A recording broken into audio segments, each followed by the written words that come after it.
I was seconds away from signing over my $500 million logistics empire to my son. My daughter-in-law Veronica handed me a steaming cup of coffee, with a smile that did not quite reach her eyes. "Drink up, Dad," she said sweetly. "It will help you focus." Just as I lifted the mug to my lips, the maid Maria stumbled into me and whispered 4 words that saved my life. "Don't drink. Trust me." I faked a fumble, dropped my pen, and when Veronica bent down to retrieve it, I switched our cups with a sleight of hand I learned decades ago on the road. 5 minutes later, the person writhing on the floor, foaming at the mouth, was not me. Before I tell you how this nightmare unfolded, let me know in the comments where you are watching from. Hit like and subscribe if you have ever had to trust a stranger over your own flesh and blood, because sometimes the people who share your last name are the ones holding the knife. Let me take you back to that dining room table exactly 5 minutes before the ambulance sirens started wailing. The air in the room was so thick, you could cut it with a knife. I sat at the head of the long mahogany table, the same table where I had negotiated deals that turned Blackwood Logistics from a single beat-up delivery truck in 1975 into the national empire it is today. I know how to read a room. I know how to smell fear, and let me tell you, the room smelled like absolute panic. My son Preston sat to my right. He is 40 years old, but in that moment he looked like a terrified child waiting for a beating. He was wearing a $3,000 suit, but he was sweating like a sinner in church. His hands were shaking so badly he could barely push the stack of legal documents toward me. I looked at him, and I did not see the air I had hoped for. I saw a man drowning. I knew he had some financial trouble, maybe some bad investments. But looking at his pale, clammy skin, I realized it was much worse than that. He could not even meet my eyes. He kept staring at the signature line on the transfer agreement, as if his life depended on my ink hitting that paper. Then there was Veronica, my daughter-in-law. She stood behind Preston's chair like a vulture waiting for a carcass. She was beautiful in that cold, sharp way she always cultivated. Perfect hair, perfect makeup, and a smile that felt like it was practiced in a mirror. Unlike my son, she was not nervous. She was vibrating with anticipation. I could see the greed dancing in her eyes. She looked at the company not as a legacy of hard work and diesel fumes, but as a giant ATM machine waiting to dispense cash. "Here you go, Dad," Veronica said, her voice dripping with fake sweetness.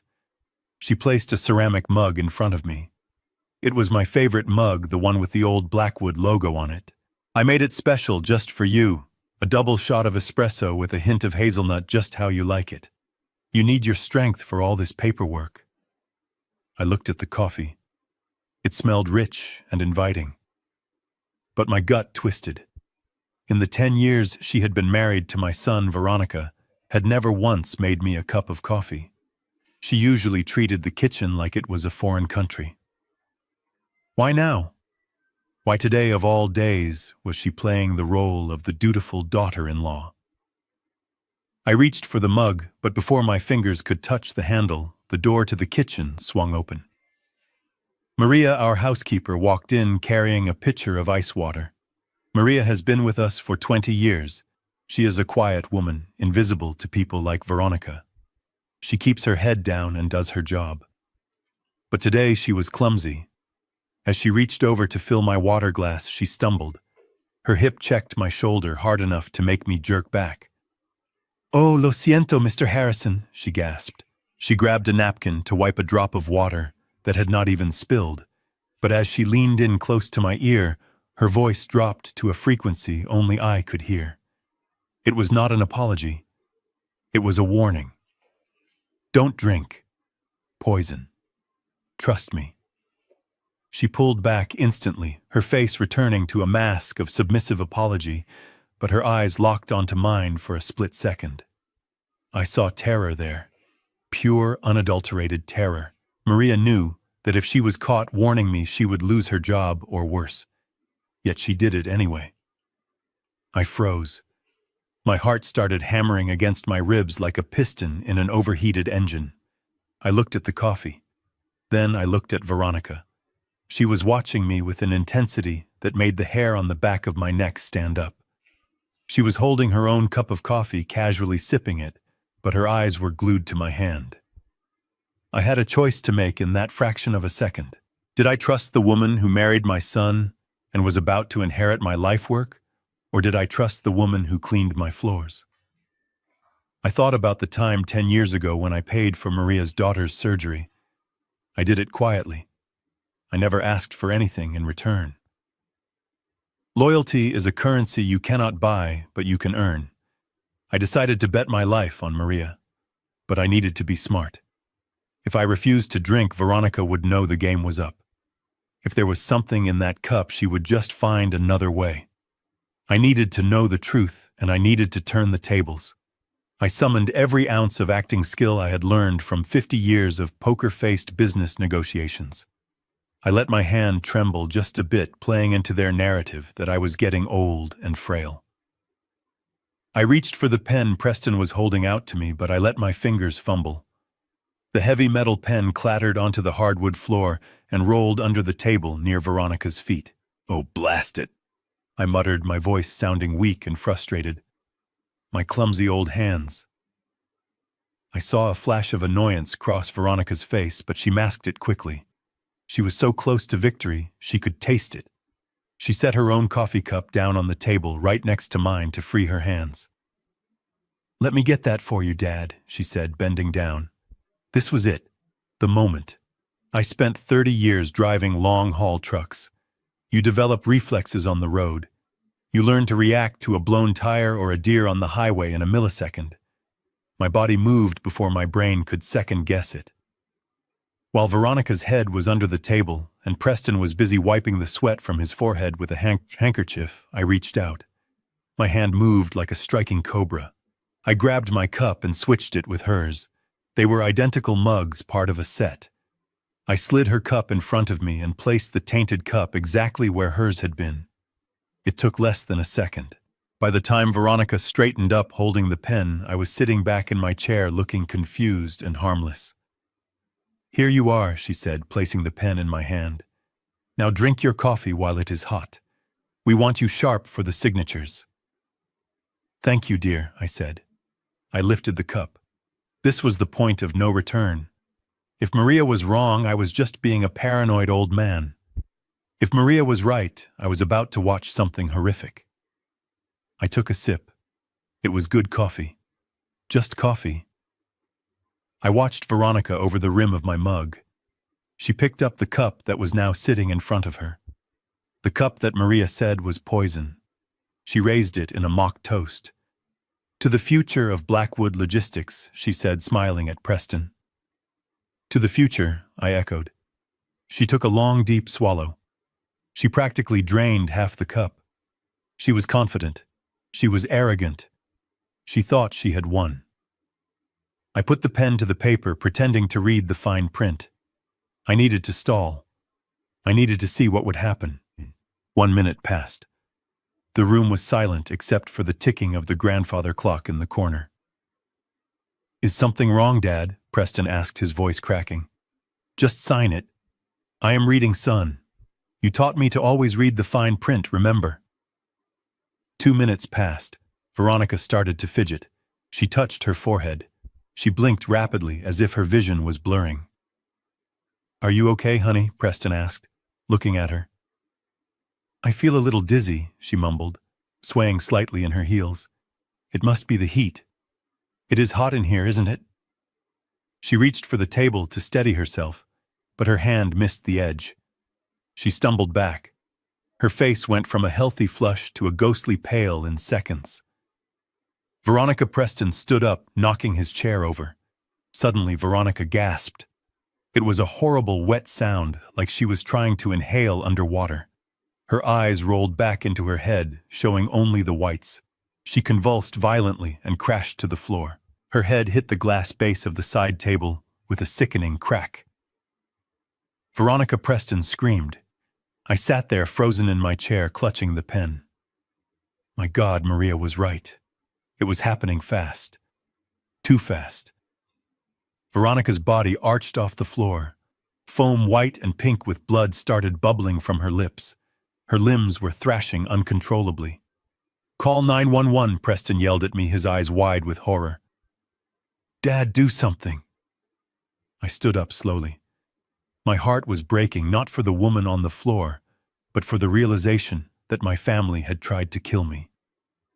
I looked down at Veronica. She was choking on her own saliva. The poison was meant for me. They wanted me to have a stroke or a heart attack right here at the table right after I signed. I pulled out my phone and dialed emergency. But as I watched my son drop to his knees beside his wife, weeping and shaking, I saw something shift in his eyes. He looked up at me and the fear was gone, replaced by a sudden, desperate accusation. "What did you do?" Preston screamed at me, pointing a shaking finger. "You gave her that cup. You poisoned her." The accusation hung in the air. The ambulance was on its way, but the war had just begun. They tried to take my life, and failing that, they were about to try to take my freedom. I looked at the cup of coffee in front of me, the evidence that would either save me or condemn me, and I knew one thing for certain. Harrison Blackwood was not going down without a fight. The ambulance ride was a blur of flashing lights and the deafening wail of sirens that seemed to scream through the streets of Chicago. I sat in the front passenger seat of the rig, staring blankly at the traffic parting before us like the Red Sea. My mind was racing, faster than the vehicle. I kept replaying the image of Veronica convulsing on my Persian rug, the foam bubbling from her lips, the way her eyes had rolled back until they were nothing but white porcelain marbles. It was a sight that would haunt a weaker man, but I forced myself to look at it in my memory, to analyze it, to understand the weapon that had been intended for me. When we arrived at City General, the paramedics wheeled the stretcher out with frantic efficiency, shouting medical jargon that sounded like a foreign language. Preston had followed in his Porsche, and he was already there waiting by the emergency bay doors. He looked like a man possessed. His tie was loosened, his hair wild, and sweat was streaming down his face. As soon as my boots hit the pavement, he lunged at me. "You did this!" he screamed, his voice cracking with a hysteria that drew the attention of every nurse, orderly, and police officer in the vicinity. He pointed a shaking finger directly between my eyes. "What did you give her, Dad? What was in that cup?" I stood my ground, leaning slightly on my cane, not because I needed it, but because it made me look harmless. I watched my son closely. I have negotiated with union leaders, mobsters, and hostile takeover sharks. I know when someone is genuinely grieving, and I know when someone is performing. Preston was performing. He was terrified, yes, but not for his wife. He was terrified of the narrative. He needed to control the story before the police started asking real questions. Officer Miller, a young cop who looked like he had barely started shaving, stepped between us. "Sir, please calm down. Let the doctors work." Preston ignored him. He grabbed the lapels of my jacket, shaking me. "You are confused, aren't you? You have been mixing up your medications for weeks. I told you, Veronica. I told you we needed to watch him. He must have put his heart pills in her coffee. Oh God, she is going to die because he can't tell the difference between sugar and poison." The accusation hung in the sterile air of the emergency room entrance like a toxic cloud. I saw the shift in the eyes of the police officer. A moment ago, he was looking at a family tragedy. Now he was looking at a senile old man who had become a danger to society. It was a brilliant pivot. If Veronica died, and I was blamed, it was manslaughter due to diminished capacity. Preston would get immediate power of attorney over my estate, and he would sell my company before Veronica's body was even cold. I lowered my head, playing the part they had written for me. I stammered, intentionally making my voice sound weak and tremulous. I don't know, son. I just made the coffee. I thought it was just coffee." Preston turned to the officer, tears streaming down his face. Oscar-worthy tears. "You see, officer, he doesn't know. His mind comes and goes. We were trying to get him to sign over the company today, just to protect him from stress. And now this happens. It is my fault. I should have watched him closer. They ushered us into the waiting room. The fluorescent lights hummed with a headache-inducing frequency. I sat in a plastic chair watching Preston pace back and forth. He was on his phone whispering furiously. I knew who he was calling. The loan sharks. He had to tell them the money was delayed. Or maybe he was calling the corrupt lawyer Drake to expedite the guardianship papers. Time stretched. Every minute felt like an hour. Police officers came by to ask questions, but they spoke to me slowly and loudly, as if I were a child or hard of hearing. I answered vaguely, feeding their assumption that I was losing my grip on reality. It was the only defense I had. If I acted too sharp, too defensive, they would wonder why I switched the cups. They would wonder if I did it on purpose. To survive, I had to be the victim of my own aging mind. Then I saw him. Dr. Evans. He was the chief of internal medicine at City General, but more importantly, he had been my personal physician and friend for 30 years. We played golf on Sundays. He knew my medical history better than I did. He walked into the waiting room looking grim. He spotted Preston, but walked straight past him to me. "Harrison, come with me," he said, his voice low and serious. Preston tried to intervene. "Doctor, how is she? Is she going to make it?" "She is stable for now," Dr. Evans said curtly. "But I need to speak to your father about his medical history to see if there is any cross-contamination possibility. Stay here." Dr. Evans led me down a long corridor away from the prying eyes of the police and my son. He swiped his badge and opened a door to a private consultation room. As soon as the door clicked shut, the professional mask dropped. He looked at me with an intensity that chilled me to the bone. "Drop the act, Harrison," he said. "I know you are not senile. We played golf 3 days ago, and you beat me by 4 strokes. I straightened my posture, rolling my shoulders back. "Thank you, Robert. It is getting exhausting playing the fool." "How is she really?" "She is in a chemically induced coma to stop the seizures," Dr. Evans said. He pulled a folded piece of paper from his lab coat pocket. "We ran a toxicology screen. It was not easy to find. Most standard tests would miss it, but given the symptoms, I ordered a full-spectrum analysis." He handed me the paper. I looked at the chemical names, but they meant nothing to me. Scopolamine and digitalis. Evans translated, pointing to the spikes on the chart. "Do you know what this is?" I shook my head. Scopolamine is often called devil's breath in South America. Dr. Evans explained, his voice dropping to a whisper. "It eliminates free will. It makes the victim docile, compliant, and suggestible. You can tell someone to empty their bank account, and they will do it with a smile, and then forget it ever happened. In high doses, it causes hallucinations and respiratory failure." He paused, letting that sink in. "And digitalis is a heart medication derived from foxglove. It increases the intensity of the heartbeat. In the wrong dose, it causes cardiac arrest. Harrison, the mixture in her blood was precise. It was not designed to kill instantly. It was designed to cause a massive stroke or a psychotic break." I felt the blood drain from my face. They did not want to kill me. Death would trigger an autopsy. Death would trigger a probate battle. They wanted to break my mind, I realized aloud. "Exactly," Dr. Evans said. "If you had drunk that coffee, you would have signed those papers without hesitation. Then you would have either stroked out or been left in a permanent vegetative state. They would have packed you off to a facility, and you would have been too confused to ever tell anyone what happened. It is the perfect crime." I sank into the chair, my legs suddenly feeling like lead. I had underestimated them. I thought they were greedy. I did not know they were evil. I thought Preston was weak, but desperation had made him dangerous. And Veronica, she was the architect. I could see that now. The timing, the dosage. It was cold. It was calculated. Harrison, Dr. Evans leaned in close. This amount of digitalis. You do not have a heart condition. You do not have a prescription for this. Where did it come from? I thought about the medicine cabinet in the guest bathroom.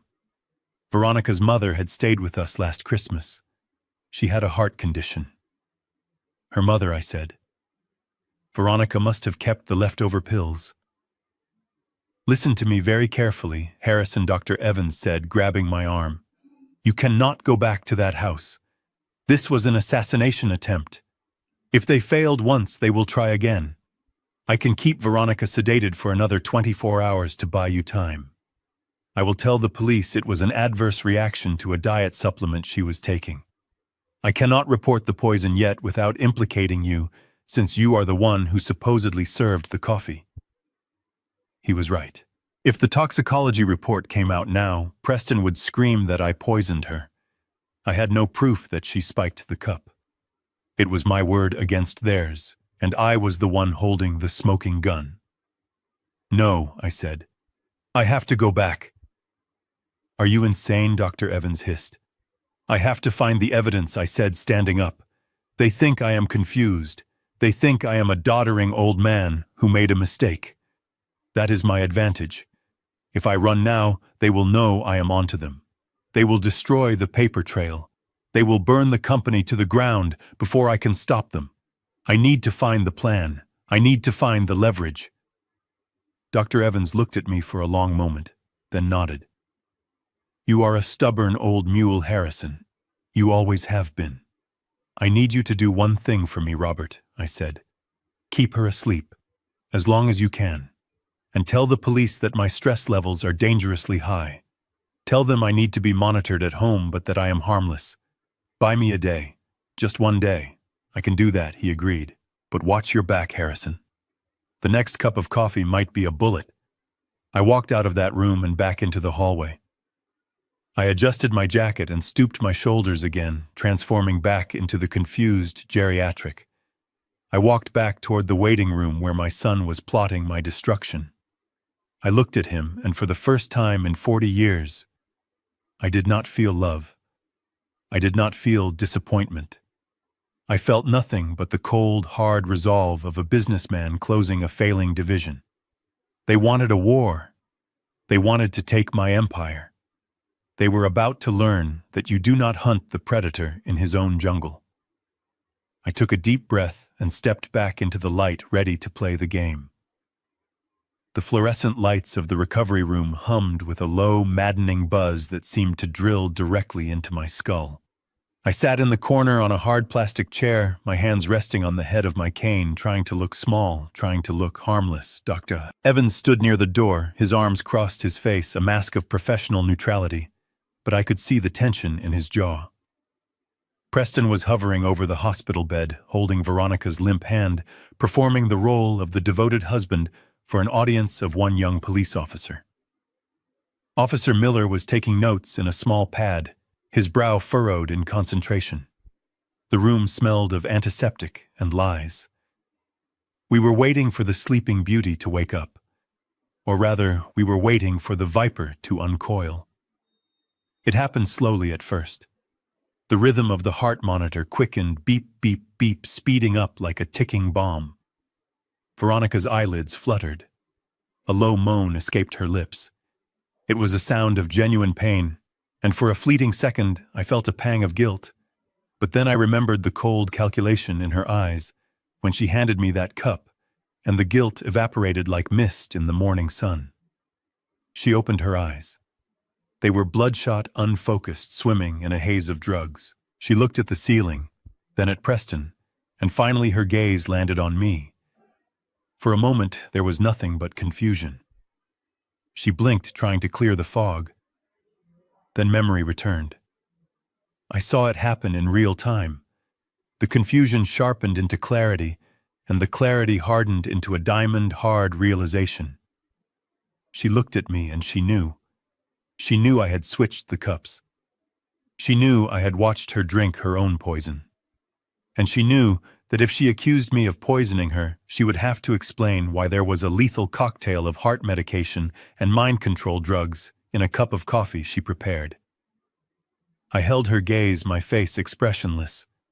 It was a silent duel fought across the sterile expanse of a hospital room. Checkmate, Veronica, I thought. You cannot call the police because you are the criminal. But I had underestimated her ability to improvise. I had underestimated the sheer depth of her malice. Veronica let out a sob.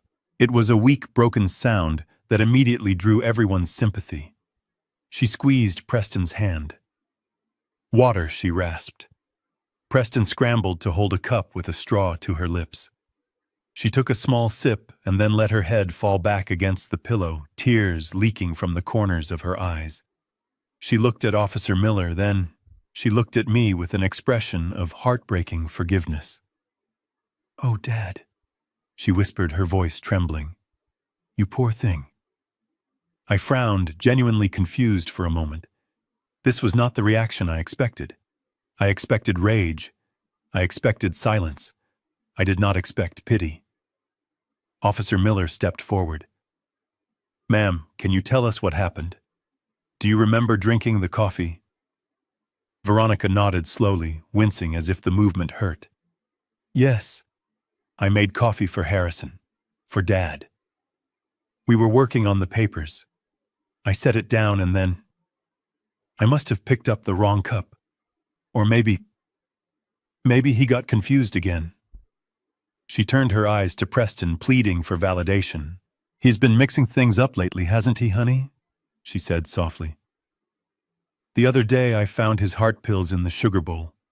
He gets so confused with his medication. I think he might have accidentally dropped his pills in the coffee thinking it was his water. It was brilliant. It was evil, and it was brilliant.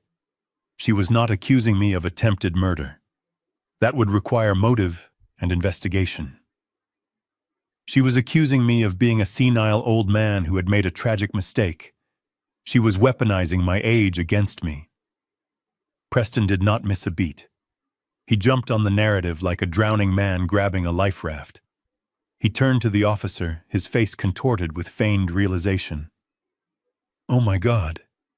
That makes sense. That makes perfect sense."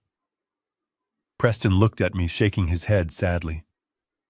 "Officer, my father. We have been trying to keep it private, but he has been struggling. Early onset dementia. He hides it well in public, but at home, he forgets where he is. He forgets who we are. He mixes up his medications all the time."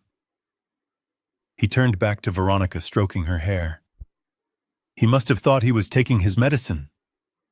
Preston continued, his voice thick with fake emotion. "And he dropped it in your cup by mistake. And you drank it. Oh God, Veronica, he almost killed you, because I haven't been watching him closely enough." The room shifted. I could feel it physically. The dynamic changed from a potential crime scene investigation to a family tragedy. Officer Miller stopped looking at me with suspicion and started looking at me with pity. That terrible, condescending pity that society reserves for the useless elderly. "Mr. Blackwood," the officer said, speaking slowly and loudly. "Do you remember putting pills in the coffee?" I opened my mouth to deny it, to roar that I was sharper than all of them combined, but I stopped. I looked at Veronica. She was watching me through her lashes, a tiny triumphant smirk playing on her lips. She was daring me. If I argued, if I shouted, if I claimed conspiracy, I would look paranoid. I would look exactly like a dementia patient in denial. Agitation is a symptom, the doctors always say. The more I fought, the more I would prove their point. They had trapped me. If I told the truth that she poisoned me and I switched the cups, I would be admitting to knowingly causing her harm. I would be arrested for assault, or worse. But if I accepted their lie, I was admitting I was incompetent. I was admitting I needed a guardian. I looked at Dr. Evans. He gave a microscopic shake of his head. Wait. That was his message. Wait. I slumped my shoulders. I let my hand with the cane tremble visibly. I looked down at the floor, my voice barely a whisper.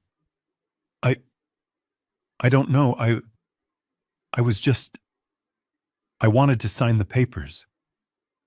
I took my pills. I thought I took my pills. I looked up at Veronica, my eyes wide with manufactured fear. Did I hurt you, Veronica? I didn't mean to. I get so confused sometimes. The days, they run together. Veronica reached out a hand toward me, a gesture of saintly forgiveness that made me want to vomit. It is okay, Dad, she said. We know you didn't mean it. We know you aren't yourself anymore. That is why we need to take care of you. Preston put a hand on my shoulder, heavy and possessive. Officer, I think we can decline to press charges, Preston said solemnly. This was an accident. A medical accident caused by my father's condition. We will handle it internally. We just need to get him home and ensure he has 24-hour supervision. We can't let him handle his own medications anymore, or his own affairs. It is clearly too dangerous. Officer Miller nodded, closing his notebook. I understand, Mr. Blackwood. It is a difficult situation. My grandmother went through the same thing. If you are sure you don't want to file a report, I can clear this up. I am sure, Preston said. He is my father. We just want him safe. Safe. The word sounded like a prison sentence. They had done it. In 10 minutes, they had stripped me of my agency. They had turned the tables so completely that I was no longer the victim of an assassination attempt. I was a liability that needed to be managed. Dr. Evans stepped forward then. I will need to keep Veronica for observation overnight, he said firmly. And regarding Harrison, I agree that he shouldn't be left alone. However, given the stress of this event, I strongly recommend against moving him to a facility immediately. It could trigger a psychotic break. Let him go home. Let him rest in his own bed. I will arrange for a private nurse to monitor him tonight. Preston narrowed his eyes. He wanted to isolate me immediately. He wanted me in a locked room where I couldn't talk to lawyers or bankers, but he couldn't argue with the chief of medicine in front of a cop. Fine, Preston agreed. But I will hire the nurse, and I will be staying at the house tonight. To make sure he doesn't have another accident. Veronica smiled weakly from the bed. Thank you, Preston. Take care of Dad. Make sure he signs those papers tomorrow. We can't let the business suffer just because he is fading away. I looked at her one last time. She had won the battle. She had turned her own poisoning into a weapon to strip me of my rights. She thought she had broken me. She thought I was going to go home and fade away into the twilight of senility she had painted for me. I shuffled toward the door, leaning heavily on my cane, letting Preston guide me by the elbow like a toddler. Come on, Dad, Preston said, his voice dripping with condescension. Let's get you home. You have had a big day. I walked out of that hospital room, leaving the Viper in her bed. My head was bowed, my steps were shuffling, but inside my mind was sharp, cold, and clear as a winter morning. They thought they were taking a confused old man home. They were wrong. They were bringing a Trojan horse into their fortress. I had played the fool to buy my freedom. Now I had 12 hours. 12 hours before the sun rose. 12 hours to find the proof to break the trap, and to remind my son that the lion is most dangerous when it is wounded and backed into a corner. The game had changed. It was no longer about business. It was about survival. And I intended to survive. The ride back to my estate was a funeral procession of one. I sat in the back of Preston's car, watching the iron gates of Blackwood Manor swing open, not to welcome the master of the house, but to imprison him. The house I had built brick by brick, with the profits of my first major fleet expansion, now loomed over me like a Gothic mausoleum. Preston did not park in the garage. He pulled right up to the front steps where a man was waiting. He was built like a vending machine, with a neck as thick as a tree stump, and eyes that looked like they had seen everything and felt nothing. He wore scrubs that were 2 sizes too tight, but I knew a bouncer when I saw one. This was not a medical professional. This was muscle. "Dad, this is Greg," Preston said, parking the car. "He is a specialized geriatric nurse. He is going to stay with you tonight just to monitor your vitals and make sure you don't get confused again." I looked at Greg. His knuckles were scarred. I doubted he knew how to take a pulse, but I was certain he knew how to break a wrist. "Nice to meet you, Mr. Blackwood," Greg grunted. His voice sounded like gravel in a blender. I leaned heavily on my cane, playing my part. "Hello, young man. Are you here to help me with my pills?" "Something like that," Greg said. They marched me up the stairs to my master suite. It was humiliating. My son held my left elbow, and this stranger held my right as if I were a toddler learning to walk. They ushered me into my bedroom, the room where I had slept alone since my wife Eleanor passed 5 years ago. "Get some rest, Dad," Preston said, backing toward the door.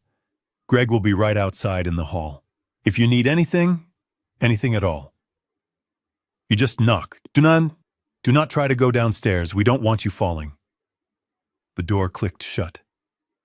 I heard the distinct heavy thud of a chair being placed against the wood on the other side. I was a prisoner in my own castle. I waited until I heard Preston's footsteps fade down the hallway. I walked to the window. It was a 20-foot drop to the patio. No escape there. I checked my cell phone. No signal. They must have installed a jammer or cut the router. I was cut off from the world. But Preston had forgotten one thing. He grew up in this house, but I designed it. I knew its secrets. I knew that in 1995, when we renovated the East Wing, I had insisted on keeping the old laundry chute access panel in the back of the walk-in closet. It was too small for a man to fit through, but next to it was a narrow service door that led to the attic crawl space, which dropped down a maintenance ladder directly into the utility room in the basement. It was designed for electricians and plumbers to access the wiring without disturbing the family. Preston probably didn't even know it existed. I sat on the edge of my bed and waited. I needed the house to settle. I needed Greg to get bored and complacent. Hours ticked by. I watched the moon rise through the window, casting long, skeletal shadows across the floor. My stomach rumbled, reminding me I hadn't eaten since breakfast, but hunger was a sharp clarity I welcomed. Around 2 in the morning, I heard the heavy rhythmic snoring coming from the hallway. My jailer was asleep. I moved. I did not need the cane now. I moved with the silent tread of a hunter. I went into the closet, pushed aside the racks of Italian suits that I rarely wore anymore, and found the panel. It was stiff, painted over, but a little leverage with a metal shoehorn popped it open. The air inside smelled of dust and old insulation. I squeezed through, finding the ladder by touch in the pitch black. The descent was hard. My joints ached and my heart hammered against my ribs, but adrenaline is a powerful painkiller. I climbed down past the second floor, past the first floor, until my feet touched the cold concrete of the basement utility room. I opened the door a crack. The basement hallway was dark, but a sliver of light spilled from under the door of the laundry room at the far end. I crept toward it. The hum of a dryer covered the sound of my footsteps. I pushed the door open. Maria was there. She was sitting on a stool folding towels, her hands moving with mechanical precision, but her shoulders were shaking. She was crying silently. When she saw me, she gasped and dropped a white sheet clutching her chest. "Mr. Harrison," she whispered, her eyes wide with terror. "You should not be here. The man upstairs, he said he would break my legs if I spoke to you." I put a finger to my lips and closed the door behind me, locking it. "Maria," I said, keeping my voice low, "you saved my life today. But I need you to be brave for 5 more minutes. I need to know exactly what you saw." She looked at the door as if expecting it to burst open, then she looked back at me. Her face was a map of conflict torn between fear and loyalty. She took a deep breath and wiped her hands on her apron. I was in the kitchen, she began, her voice trembling. Mrs. Veronica, she came in. She told me to leave to go clean the patio. But I forgot my phone on the counter, so I came back. She didn't hear me. The blender was on. Maria mimed a grinding motion.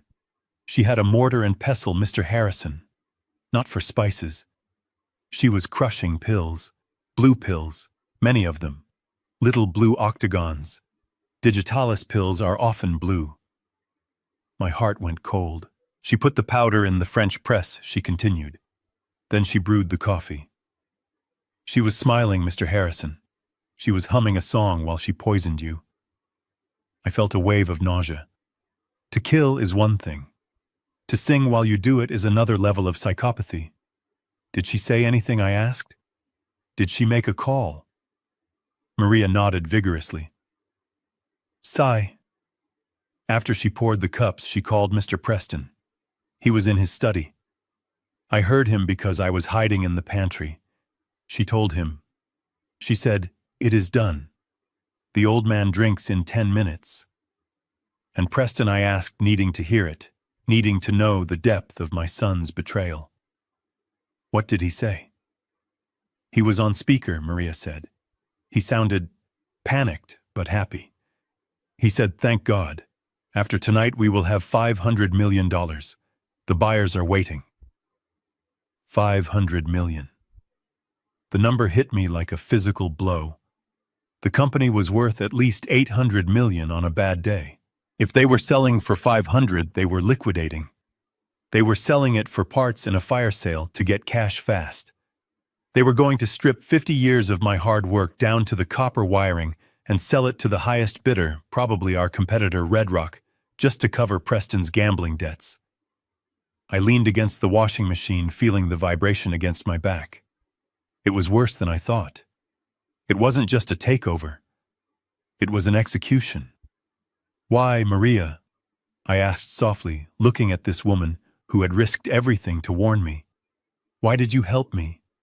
You know what they will do to you if they find out. Maria stopped crying. She stood up straighter, and for a moment she didn't look like a maid. She looked like a matriarch. She reached into the pocket of her apron and pulled out a small, worn photograph. She handed it to me. It was a picture of a man sitting in a wheelchair, smiling next to a young girl in a graduation gown. I recognized the man. Jose, her husband. 15 years ago, she said, her voice steady now. Jose fell from the roof while fixing the leak in the west wing. The insurance company, they said it was his fault. They said they wouldn't pay. He needed 3 surgeries. We were going to lose our house. We were going to lose everything. I remembered. I remembered the accident. I remembered the insurance adjuster, a weasel of a man trying to deny the claim. You came to the hospital. Maria said, tears welling up again, but this time they were tears of gratitude. You didn't send a lawyer. You didn't send an assistant. You came. You gave the hospital a check for the full amount. You paid for his rehab.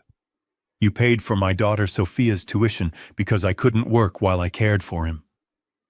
She took a step closer to me, grabbing my hands in hers. Her palms were rough from years of hard work, but they were warm. You told me, Maria, family takes care of family. You never asked me to pay you back. You never even mentioned it again. That day you saved my family, Mr. Harrison. Today I just tried to pay a little bit of that debt. I looked at the photograph, then at Maria. I had forgotten.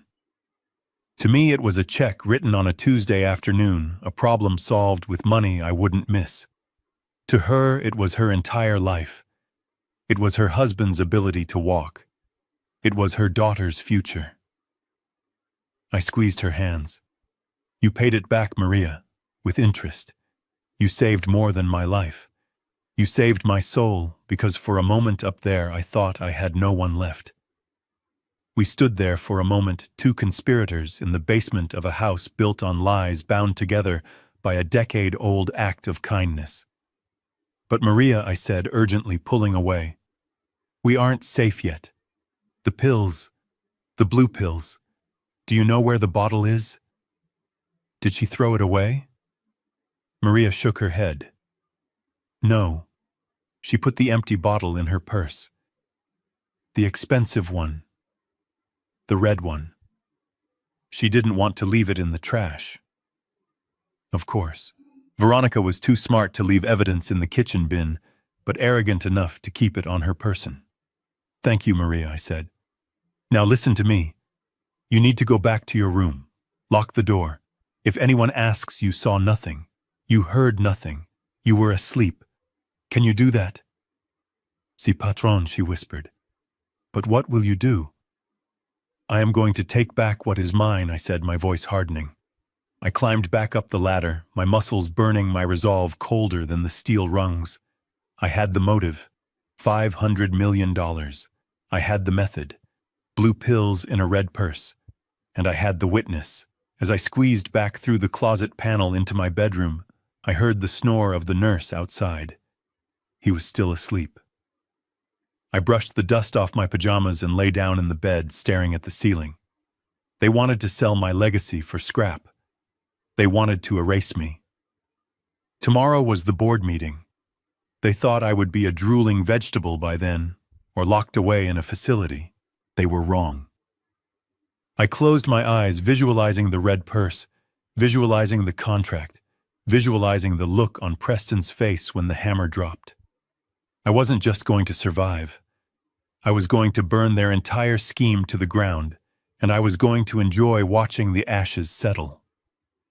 The morning sun filtered through the heavy velvet curtains of my bedroom, but it brought no warmth. I lay still in the bed, listening to the sounds of the house waking up. Downstairs, I heard the clatter of heels on marble and the low murmur of voices. It was Veronica and Preston. They were leaving for the appointment with Drake, the lawyer, who had sold his soul for a retainer fee. They were going to draft the emergency guardianship papers that would sign my life away. I heard the front door close and the distinctive purr of Preston's Audi engine fading down the driveway. They were gone. Now it was just me and Greg, the nurse who was currently sitting in the hallway chair, watching a football game on his phone with the volume turned up. He thought I was asleep. He thought I was a medicated old man who couldn't even make it to the bathroom without a walker. He was about to learn that you never underestimate a man who built a fortune hauling steel across the Rockies in a blizzard. I waited 10 minutes to be sure. Then I stood up. I didn't need the cane. I moved to the door and listened. Greg was laughing at something on his screen. Perfect. I needed to get to Preston's study, which was on the second floor at the end of the east wing. It was far enough away that if I was quiet, Greg would never hear me. I opened my bedroom door a crack. Greg's back was to me. I slipped out into the hallway, my socks moving silently on the plush carpet. I moved like a ghost. I passed the portraits of my ancestors, past the vase from the Ming dynasty that Veronica had bought with my money, and reached the heavy oak door of the study. It was locked, of course. Preston was paranoid. He had every right to be. I reached into my pocket. I had snagged a stiff piece of wire from a spiral notebook in the nightstand drawer. It wasn't a professional lockpick, but I spent 20 years fixing engines and rigging latches on the road. A simple interior door lock was a joke to me. I knelt down my knees, protesting, with a sharp shot of pain, but I ignored it. I slid the wire into the keyhole, feeling for the tumblers. It took 3 seconds. Click. The handle turned. I slipped inside and locked the door behind me. The room smelled of stale scotch and cold sweat. It was a mess. Papers were strewn everywhere. The trash can was overflowing. This was not the office of a CEO. It was the bunker of a man under siege. I went straight to the painting behind the desk, a portrait of Preston receiving his MBA. I pulled it aside. There it was, the wall safe. It was a Titan model digital keypad, reinforced steel. Most people would look at it and see an impenetrable fortress. I looked at it and saw a machine I had purchased myself 5 years ago when I remodeled this office for him. I knew this safe. I knew that the Titan series from that year had a mechanical redundancy, a failsafe for when the batteries died. There was a magnetic solenoid inside that could be tripped if you knew exactly where to hit it. I didn't have a magnet, but I had physics. I grabbed a heavy brass letter opener from the desk. I pressed my ear against the cold steel of the safe door. I spun the handle, putting tension on the bolt. Then I struck the side of the safe hard right over the locking mechanism. Bam! I turned the handle. Nothing. I struck it again harder this time, vibrating the impact through my arm. Bam! Click! The handle gave way. The door swung open. I let out a breath I didn't know I was holding. I reached into the dark metal cavity. I expected to find stacks of cash, maybe jewelry, maybe even illegal drugs. What I found was much worse. It was empty of value but full of secrets. I pulled out a thick stack of papers bound with a rubber band. My hands were steady now, fueled by a cold, focused rage. I sat in Preston's leather chair and began to read. The first document was a promissory note. It wasn't from a bank. It was handwritten on heavy cream paper. The header simply said, "The Syndicate." I scanned the figures. My vision blurred for a second, and I had to blink to clear it. $15 million. Preston owed $15 million to an underground gambling ring. I looked at the dates. He had been borrowing for 3 years, trying to chase his losses, digging the hole deeper and deeper. The interest rate was astronomical. It was predatory. And then I saw the deadline. Payment due in full. Midnight. Tomorrow. My stomach churned. This was why he was sweating. This was why he was shaking. If he didn't pay them by tomorrow night, they wouldn't just break his legs. They would kill him. He was a dead man walking. I flipped to the next document. This one was typed. It was a draft contract stamped with the logo of Red Rock Corporation, our biggest and most ruthless competitor. I knew the CEO of Red Rock. He was a shark who had been trying to buy me out for a decade. I had always told him to go to hell. I read the terms. It was an asset purchase agreement. They were buying Blackwood Logistics, the fleet, the warehouses, the contracts, the brand, everything. I looked at the purchase price, $450 million. I gasped aloud. The company was worth $800 million conservatively, $1 billion in the right market. Preston was selling my life's work for 50 cents on the dollar. He was liquidating a $1 billion empire just to get a quick cash infusion to pay off a gambling debt. He was going to take the $450 million pay, the $15 million to the mob, and likely squander the rest with Veronica within a few years. They were burning down the castle just to warm their hands. I dropped the papers on the desk. I felt sick, physically ill. I leaned back in the chair and closed my eyes. I remembered teaching Preston to ride a bike. I remembered his graduation. I remembered the day I gave him his first office. I had been so proud. I thought I was raising a king. Instead, I had raised a parasite. It wasn't fear that made me tremble. It was a profound, agonizing grief. The boy I loved was gone. In his place was a desperate, cornered animal who was willing to drug his own father and sell his family legacy to save his own skin. I looked at the date on the Red Rock contract. It was dated for tomorrow. The meeting was set for 2 in the afternoon. That was their endgame. They would get the guardianship papers in the morning, force the sale in the afternoon, and wire the money to the mob by midnight. It was a tight timeline, a desperate timeline. And Veronica knew. She had to know. The notes in the margins were in her handwriting. Push for cash closing, she had written. No stock options. She was orchestrating the fire sale. I stood up. My knees felt weak, but my resolve was hardening into something unbreakable. I took out my phone and snapped photos of every single page. The debt, the threats, the contract, the notes. I made sure the images were clear. This was the motive. This was the proof that their petition for guardianship wasn't about my health. It was about a frantic cover-up of massive criminal negligence. I put the papers back in the safe exactly as I found them. I closed the door and spun the handle, locking it tight. I hung the painting back on the wall. I wiped my fingerprints from the desk. I unlocked the study door and peeked into the hallway. Greg was still there, still glued to his phone, oblivious to the fact that the prisoner had just engaged in corporate espionage 5 doors down. I crept back to my room. I slid the wire back into the drawer. I sat on the edge of my bed and looked at my hands. They were the hands of a worker. Calloused, aged, but strong. Preston had made his choice.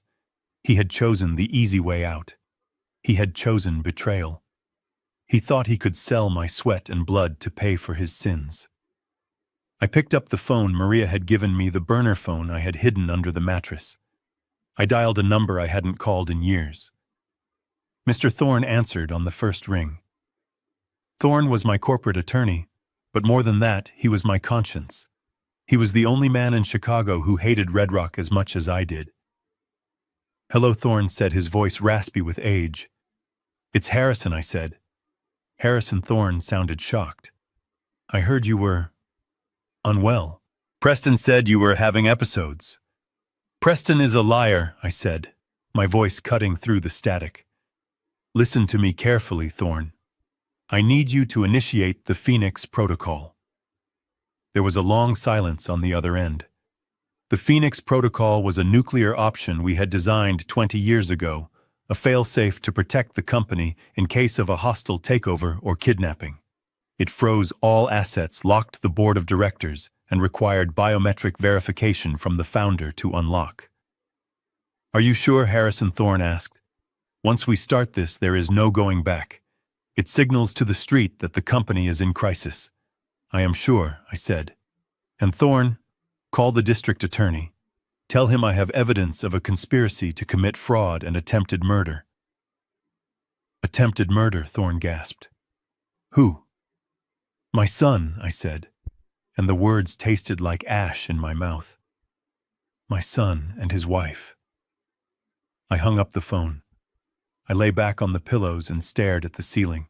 The grief was still there, a heavy stone in my chest, but it was being pushed aside by the cold machinery of war. They wanted to sell Blackwood Logistics. They wanted to sell me.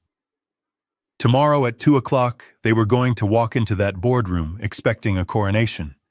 Instead, they were going to walk into an execution, and I would be the one pulling the switch. The sun began to dip below the horizon, painting the sky in bruises of purple and black, which felt fitting for the funeral that was being planned downstairs. Not a funeral for a body, but for a legacy. I was back in my room, the prisoner of my own making, but this time I was armed. While Greg the nurse had taken a long bathroom break to scroll through social media, I had slipped downstairs one last time. I did not go to the safe or the pantry.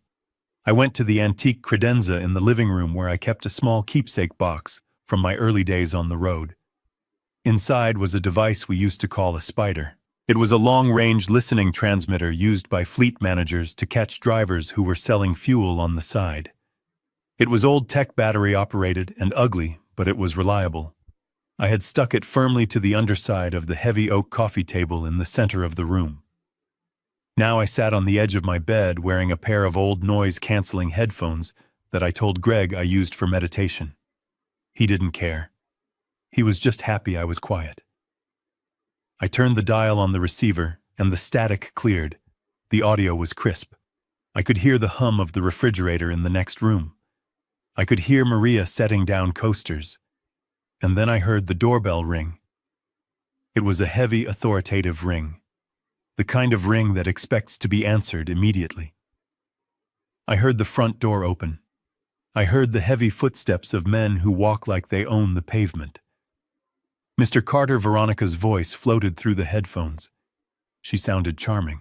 It was the same voice she used at charity galas before she slashed the budget for the soup kitchen. "Welcome to Blackwood Manor. Carter, the CEO of Red Rock." The man who had tried to bankrupt me in '89. The man who sued me in '95. The man who was now standing in my living room wiping his feet on my rug. "Harrison is upstairs," Carter asked. His voice was like grinding gears. "Is the old man dead yet?" My hand clenched the bedsheet. He didn't even have the decency to lower his voice. "Not dead," Veronica replied calmly. "Just absent. The doctor says his brain is effectively mush. He is confused, docile, and very pliable." I closed my eyes. Mush. That is what she thought of me. The man who taught her how to read a balance sheet. The man who welcomed her into the family when her own parents cut her off. To her, I was just obstacle meat. Good Carter grunted. I heard the sound of leather creaking as he sat down. Probably in my favorite armchair. And the papers. "Preston has them ready," Veronica said. I heard a glass being set down on the table right above the microphone. The sound was deafening in my ears. "So Preston," Carter said, and I could hear the sneer in his voice. "You are finally the big man, finally stepping out of Daddy's shadow.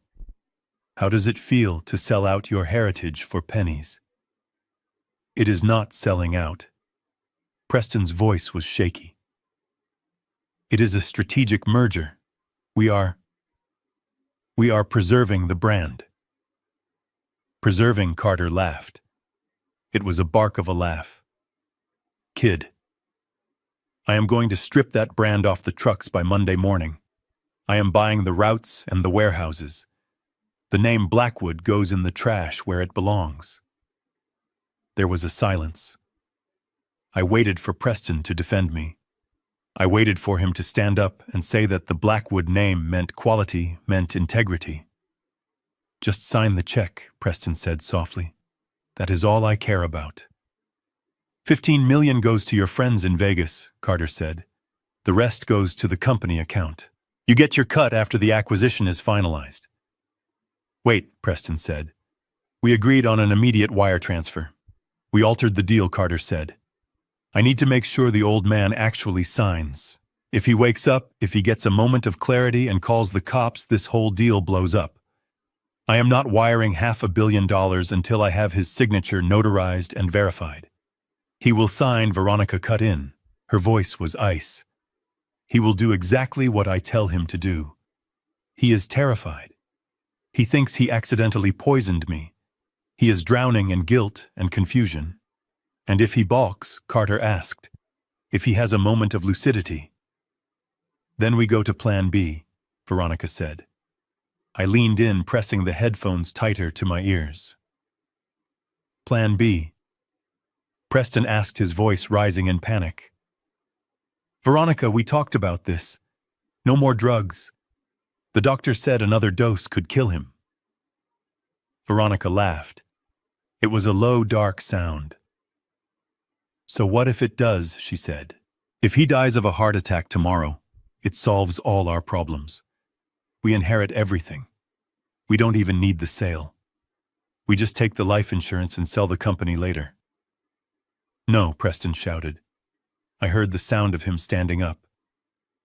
"No. You promised. We get the signature and we put him in a home. A nice home. We are not killing my father." The sound of a slap echoed through the headphones like a gunshot. It was sharp and violent. I flinched in my bedroom. "Sit down," Veronica hissed. There was a pause. I could hear Preston breathing heavily, ragged and terrified. "You are pathetic," Veronica said, her voice dropping to a menacing whisper. "You are a useless coward, Preston. You dug this hole. You gambled away our money. You borrowed from the cartel. I am the one fixing your mess. I am the one doing the dirty work. So do not you dare grow a conscience now." "But he is my dad." Preston whimpered. "He is a liability," Veronica spat. "And listen to me carefully. If he does not sign tomorrow, if he hesitates for 1 second. I have the syringe ready. It is in my purse. 1 injection and his heart stops. and I will make it look like he died in his sleep. Do you understand me? Silence. Do you understand me? She repeated louder. Yes, Preston whispered. Yes. Good. Now pour Mr. Carter a drink. We have a victory to celebrate. I took the headphones off. My hands were trembling, but not from age. They were trembling from a grief so profound, it felt like my chest was caved in. I sat there in the dark, listening to the silence of the room, my son. The boy I held when he had nightmares. The boy I taught to fish. The man I groomed to take over the empire. He had just stood there and let his wife threaten to murder me. He had negotiated the price of my life and settled for a wire transfer. Tears, hot and stinging, welled up in my eyes. I let them fall. I didn't wipe them away. I let them soak into the collar of my shirt. This was it. The final severance. The last thread of hope that maybe, just maybe, Preston was being manipulated against his will was gone. He was not a victim. He was an accomplice. He was willing to watch me die, to save himself. I stood up and walked to the window. I looked out at the grounds of the estate. I saw the lights of Carter's limousine parked in the driveway. They were down there drinking my scotch, toasting to my demise. I wiped my face with the back of my hand. The tears were done. The sorrow was done. All that was left was a cold, hard resolve. They wanted a signature. I would give them a signature. They wanted a show. I would give them a show. I went to the closet and pulled out my suit. Not the comfortable wool cardigan they had dressed me in to make me look frail. I pulled out the charcoal three-piece suit I wore when I hostilely acquired the Midwest distribution hub in '98. I pulled out the red tie, the power tie. I hid them in the back of the closet behind the winter coats. I would need them for tomorrow. I checked the burner phone. A text from Thorne. Team is ready. 2 p.m. Good. I looked at the door where Greg was still guarding a man he thought was a vegetable. Sleep well, Preston, I whispered to the empty room. Enjoy your drink, because tomorrow you are going to learn that you don't inherit the Blackwood name. You have to earn it. And you just failed the final exam. The morning arrived with a deceptive beauty that felt like a personal insult. Sunlight streamed through the French doors of the dining room, illuminating the dust motes dancing in the air and casting long golden rectangles across the table. The smell of maple syrup and crispy bacon filled the house, a scent that usually meant lazy Sundays and family laughter. Today it smelled like a trap. I walked into the room leaning heavily on my cane, my steps shuffling and uneven. Not because I was weak, but because I had to maintain the illusion of the confused old man for just a few more hours. Greg, the nurse who was actually a prison guard in scrubs, walked a step behind me, his shadow looming over my back. He guided me to my chair at the head of the table. The table was set for a feast. There were platters of fruit, stacks of waffles, and a silver carafe of coffee steaming in the morning light. It was a scene from a magazine, except for the shark sitting to my left. Mr. Drake. He was wearing a suit that cost more than my first house, and a watch that was too big for his wrist. Drake was the kind of lawyer who chased ambulances until he realized he could make more money chasing inheritances. He had a smile that showed too many teeth and eyes that were dead flat and predatory. "Good morning, Harrison Drake," said his voice smooth as oil. "You are looking rested." I sat down, moving with exaggerated slowness. I looked at the table. I looked at Preston, who was pushing a piece of melon around his plate with a fork, staring intently at the tablecloth. He looked like he hadn't slept in a week. His skin was gray, and there was a tremor in his hand that rattled his silverware against the china. And then there was Veronica. She was radiant. She wore a white silk blouse and held a cup of coffee with steady, manicured hands. She looked like a queen surveying her kingdom moments before the execution. "Eat up, Dad," Veronica said, pushing a plate of waffles toward me. "You have a big day today. You need your energy." I looked at the food. I looked at the coffee. My stomach clenched. I wondered if the syrup was laced with arsenic, or if the butter was mixed with sedatives.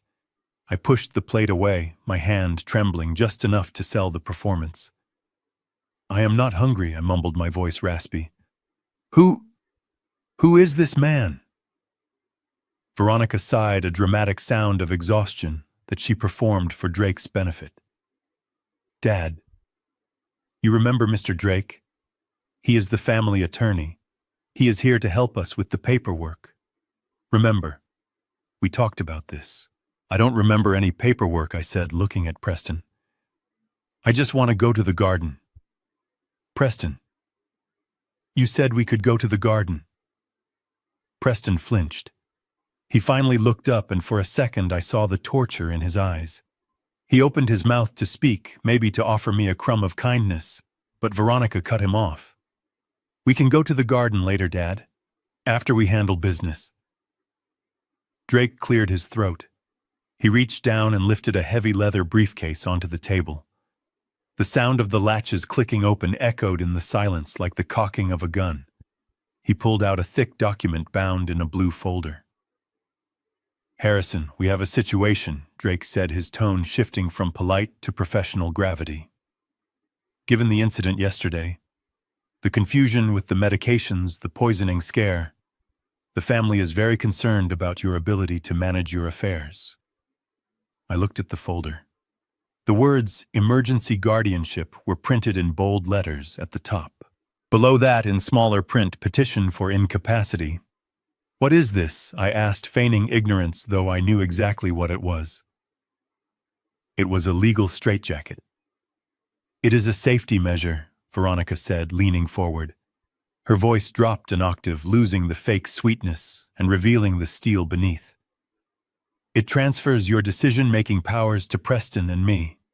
Your finances, your medical decisions, your living arrangements. Everything." I looked at Preston. "Son," I said softly, "you are doing this. You are taking my life away." Preston looked down at his hands. "It is for your own good, Dad. You almost killed Veronica yesterday. You aren't safe." I almost laughed. The irony was so thick I could choke on it. I looked back at Veronica. I saw the triumph in her eyes. She thought she had me cornered. "I won't sign," I said, pushing the folder away. "I am chairman. I built this company. I am not signing anything." The room went deadly silent. Greg shifted behind me, his presence a physical threat. Veronica set her coffee cup down. It made a sharp clinking sound against the saucer. She stood up and walked around the table until she was standing right next to me. She smelled of expensive perfume and rot. She leaned down so her face was inches from mine. Her voice was a whisper, but it carried the weight of a sledgehammer. "You have two choices, Harrison. Option 1, you sign these papers voluntarily. We go to the office, you shake hands with the Red Rock executives, you sign the sale agreement, and you retire in dignity. You stay in this house. You keep your garden." She paused, letting the promise hang in the air, before she pulled out the knife. "Option 2, she continued, her eyes boring into mine. "You refuse. If you refuse, Mr. Drake has a second set of papers ready. These are for an involuntary commitment. We have the statement from Dr. Evans, or rather the statement we paid Dr. Evans to sign, saying you are a danger to yourself and others." She pulled a second folder from the briefcase. It was red. "If we go this route," Veronica hissed, "we won't keep you here. We have already reserved a bed at the Pines." "Do you know the Pines, Harrison? It is a secure memory care facility 2 hours north of here. It is isolated. It is locked. And they don't allow visitors for the first 6 months. No phone, no Maria. Just you and 4 walls until you rot." I felt a chill run down my spine. The Pines. I knew it. It was a warehouse for the forgotten, a place where they sedated the elderly to keep them quiet. "You wouldn't," I whispered, looking at my son. "Preston, you wouldn't let her do that." Preston didn't move. He didn't speak. He just sat there, staring at his melon, watching his inheritance get secured. His silence was louder than any scream. It was the final betrayal. He was not just weak. He was complicit. He was willing to bury me alive to pay his debts. Veronica straightened up, smoothing her skirt. The car is waiting, Harrison. Greg is ready to escort you, either to the office to sign the sale or to the van that takes you to the Pines. It is your choice, right now. I looked around the room. I looked at Drake, who was checking his watch, indifferent to the destruction of a family. I looked at Greg, who was cracking his knuckles. I looked at the sunny garden outside the window, the world I was about to lose. I knew I had to act fast. If I refused, they would sedate me right here. Greg would stick a needle in my arm and I would wake up in a padded room. I would miss the meeting. The Phoenix Protocol would never be activated. I would lose. To win, I had to surrender. I had to let them think they had broken me. I let my shoulders slump. I let the cane slide from my hand and clatter to the floor. I covered my face with my hands and let out a shuddering breath, acting the part of the defeated, broken old man. Please, I whispered. Please don't send me away. Not the Pines. Then sign, Veronica said, sliding the blue folder back in front of me. I looked up, my eyes wet with forced tears. I will sign, I said, my voice trembling. I will do whatever you want. Just let me stay home. Good, Veronica said. Her smile returned, bright and terrifying. But we aren't signing here. We are signing at the office. Mr. Carter wants to see you put pen to paper in person. He wants to make sure you are fully on board. She snapped her fingers at Greg. Get him dressed. The nice suit. We leave in 20 minutes. Greg grabbed my arm and hauled me up. I leaned on him heavily, playing the invalid. As I shuffled out of the room, I looked back one last time. Veronica was high-fiving Drake. Preston was chugging his coffee, his hand shaking so bad he spilled it on his tie. They thought it was over. They thought they had won. They didn't know that by taking me to the office, they were walking me right into my command center. They were giving me the high ground. I went upstairs to dress. I put on the charcoal suit I had hidden. I tied the red tie. I looked in the mirror. The confused old man was gone. Staring back at me was Harrison Blackwood, the shark who ate other sharks for breakfast. I checked my pocket. The burner phone was there, silent and ready. I checked my other pocket. The photos of the documents from the safe were secure. 20 minutes later, I walked down the stairs. Veronica looked at me and frowned. You look surprisingly sharp, she said suspiciously. I wanted to look good for the sale, I said, keeping my voice low and meek. It is a big day. She shrugged, dismissing her doubt. It didn't matter how I looked as long as I signed. We got into the limousine. I sat between Preston and Veronica. Drake sat opposite us. The car pulled away from the house and turned onto the highway toward the city. I looked out the window, watching the skyline approach. Somewhere in that concrete jungle, Mr. Thorne was waiting. The police were waiting. And justice was waiting. Veronica pulled out her phone and made a call. We are en route, she said. Have the champagne ready. Yes, he is cooperating. It is done. She hung up and patted my knee. Don't worry, Dad. This will be quick. Just a few signatures and you can come back home and take a nap. You won't have to worry about running the business ever again. I nodded, staring straight ahead. You are right, Veronica, I said softly. I won't have to worry about a thing. Because by the time the sun set today, one of us would be in handcuffs and the other would be the undisputed king of Blackwood Logistics. And I had never lost a negotiation in my life. The drive was smooth, but my pulse was thundering. I was the Trojan horse and I had just breached the city gates. The final act was about to begin. The elevator ride to the top floor of Blackwood Logistics took exactly 45 seconds. I counted every floor, watching the numbers climb just as I had done thousands of times before. Usually this ride filled me with pride. Today it felt like walking the Green Mile. Veronica stood to my left, checking her reflection in the polished brass doors, ensuring her victory face was perfect. Preston stood to my right, staring at his shoes vibrating with a nervous energy that smelled like cheap cologne and fear. When the doors slid open, the reception area was quiet, too quiet. Veronica had cleared the floor. No secretaries, no assistants, just the empty glass corridors of the empire I built. She guided me toward the main boardroom, the same room where I had crushed competitors and saved the company from bankruptcy 3 times. Now I was walking in to surrender it. Inside the boardroom, the air was frigid.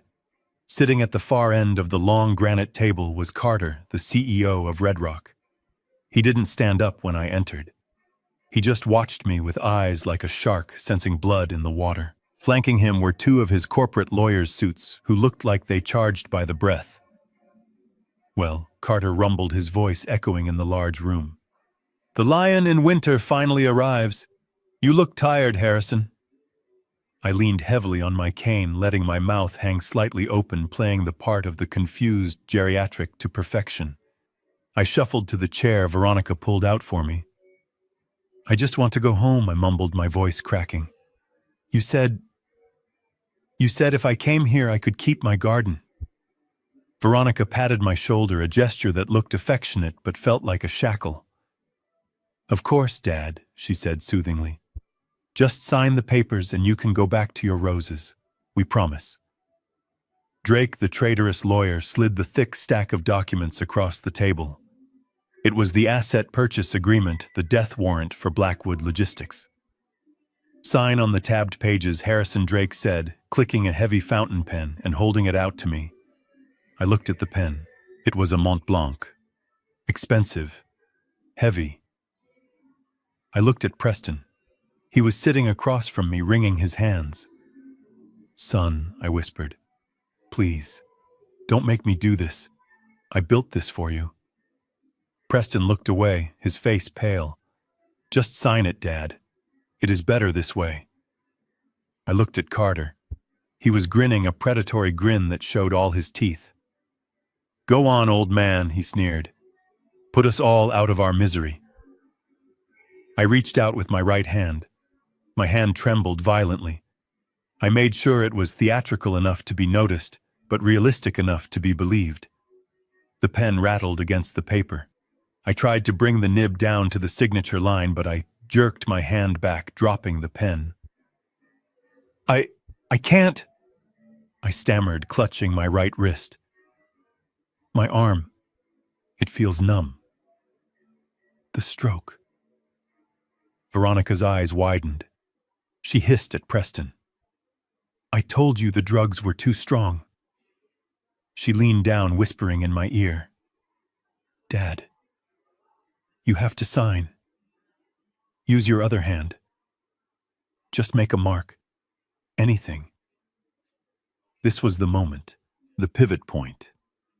They were so desperate for the ink on the page that they forgot the rules of the game. They forgot who they were dealing with. I looked up at her, my eyes wet with fake tears. Can I use my left hand?" I asked pitifully. "Yes," Carter barked from the end of the table, impatient. "Just put your name on the damn line, Harrison. I don't care if you hold the pen with your teeth." I picked up the pen with my left hand. I am right-handed. I have been right-handed for 72 years. My right-hand signature is a thing of beauty, a sharp, aggressive scrawl that is known across the industry. But today my right hand hung limp and useless at my side. I gripped the pen awkwardly in my left fist like a child learning to write. I pressed the nib to the paper. I, Harrison Blackwood. I wrote slowly, deliberately, making the letters jagged and uneven. It looked like the writing of a broken man. It looked like the signature of someone whose mind had finally snapped. Veronica watched the tip of the pen like a hawk. As I finished the last loop of the D, She let out a breath she had been holding. She snatched the paper away before the ink was even dry. "Done," she announced triumphantly, sliding the document down to Carter. Carter looked at the signature. He laughed, a deep, booming sound of victory. "Ugly as sin," he said, "but it clears the bank." "Congratulations, Harrison. You just sold your soul." I slumped back in my chair, letting my head drop to my chest, hiding the smile that threatened to break through my facade. They didn't know. None of them knew. In 1985, when I took the company public, I wrote the corporate bylaws myself. I was paranoid back then. I was afraid of coercion, afraid of being kidnapped and forced to sign over my assets. So I buried a clause deep in Article 4, Section 12 of the company charter. It states clearly and irrevocably that for any transfer of majority ownership, the chairman's signature must be verified by a specific set of criteria. First, it must be signed with the registered dominant hand. For me, that is the right hand. Second, and more importantly, it must be witnessed and notarized by the chief legal officer of the corporation. Not an outside counsel like Drake, not a family member. The chief legal officer. My chief legal officer is Mr. Thorne, and Mr. Thorne was not in this room. By forcing me to sign with my left hand and by excluding Thorne, they had just presided over the creation of a worthless piece of paper. That contract wasn't a sale. It was evidence. It was proof of coercion, proof that I was under duress. Veronica was already pouring champagne. She handed a glass to Carter and another to Preston. To the new era, she toasted. To cash, Carter replied, clinking his glass against hers. They didn't offer me a glass. I was just the furniture now. The used-up resource. "Can I go home now?" I asked, my voice small. Veronica didn't even look at me. "In a minute, Dad," she said dismissively, checking her phone. "We just need to wait for the wire confirmation." I sat there watching them celebrate their crime. I watched Preston down his champagne in one gulp, his hands finally steadying now that he thought he was safe from the mob. I watched Veronica preen, imagining herself the queen of society with her new fortune. They thought the signature was the end. They didn't realize it was the trigger. By signing that document, I had completed the crime. Until the pen hit the paper, it was just a conspiracy. Now it was fraud. Now it was theft. Now it was a felony. I checked my watch discreetly. 2:15. Thorne would be entering the lobby right about now. He would have the certified copy of the bylaws in his briefcase. He would have the biometric logs proving I was of sound mind. And he would have company. I looked at the jagged signature on the document sitting in front of Carter. It was the ugliest thing I had ever written, and yet to me it was the most beautiful. It was a trap snapped shut. "My arm hurts," I complained again, rubbing my right shoulder. "Stop whining," Harrison Carter said, not looking up from his phone. "You are a rich man now. Go buy a new arm." I closed my eyes and let out a sigh that sounded like defeat, but was actually relief. The acting was almost over. The mask could almost come off. "You know," I said, my voice suddenly steady, losing the tremulous rasp I had faked for 24 hours. "My father always told me to read the fine print." Veronica froze. Her glass stopped halfway to her mouth. She turned slowly to look at me. The change in my tone registered instantly. "What did you say?" she asked. I sat up straight. I rolled my shoulders back, shedding the posture of the invalid. I picked up the cane, not to lean on it, but to hold it like a scepter. I said. I repeated, my voice booming with the authority of the chairman. "You should have read the bylaws, Veronica. Article 4, Section 12. Preston looked at me, his eyes widening in confusion. Dad Carter looked up, his shark eyes narrowing. "What is he talking about?" I smiled. A real cold smile. "I am talking about the fact that I am right-handed, you morons. And that piece of paper you are holding is worth less than the toilet paper in the executive washroom. Before they could react, before Veronica could scream or Carter could lunge, the heavy double doors of the boardroom burst open with a crash that shook the walls. The time for games was over. The phoenix had risen. The sound of the heavy deadbolt sliding into place echoed through the hallway like a gunshot sealing a coffin. They had moved me from my bedroom to the guest suite on the first floor, a room with reinforced windows and a heavy oak door that locked from the outside. Veronica had smiled as she took my cane away, leaving me unsteady on the plush carpet. She unplugged the landline phone and slipped it into her purse. She even took the remote for the television. Total isolation. That was her strategy. She wanted me to sit in silence and stew in my own fear until they returned victorious from the office, having stripped me of everything I owned. I listened to the sound of their departure. The front door slammed. The engine of the limousine roared to life, a deep guttural purr that faded down the long driveway. Then silence. A heavy, oppressive silence that would have broken a weaker man. But they had made a critical error. They assumed that because I was old, I was helpless. They assumed that because I built a logistics empire using computers and spreadsheets in my later years, that I had forgotten the gritty analog survival skills of my youth. I waited exactly 5 minutes to ensure they were gone. Then I moved. My limp vanished. My posture straightened. I did not need the cane. I needed a screwdriver, but a dime from my pocket would have to do. I dragged a heavy armchair over to the air conditioning vent, located high on the wall near the ceiling. I climbed up, wincing as my arthritic knees protested, but ignoring the pain. Pain was just information. It told me I was still alive.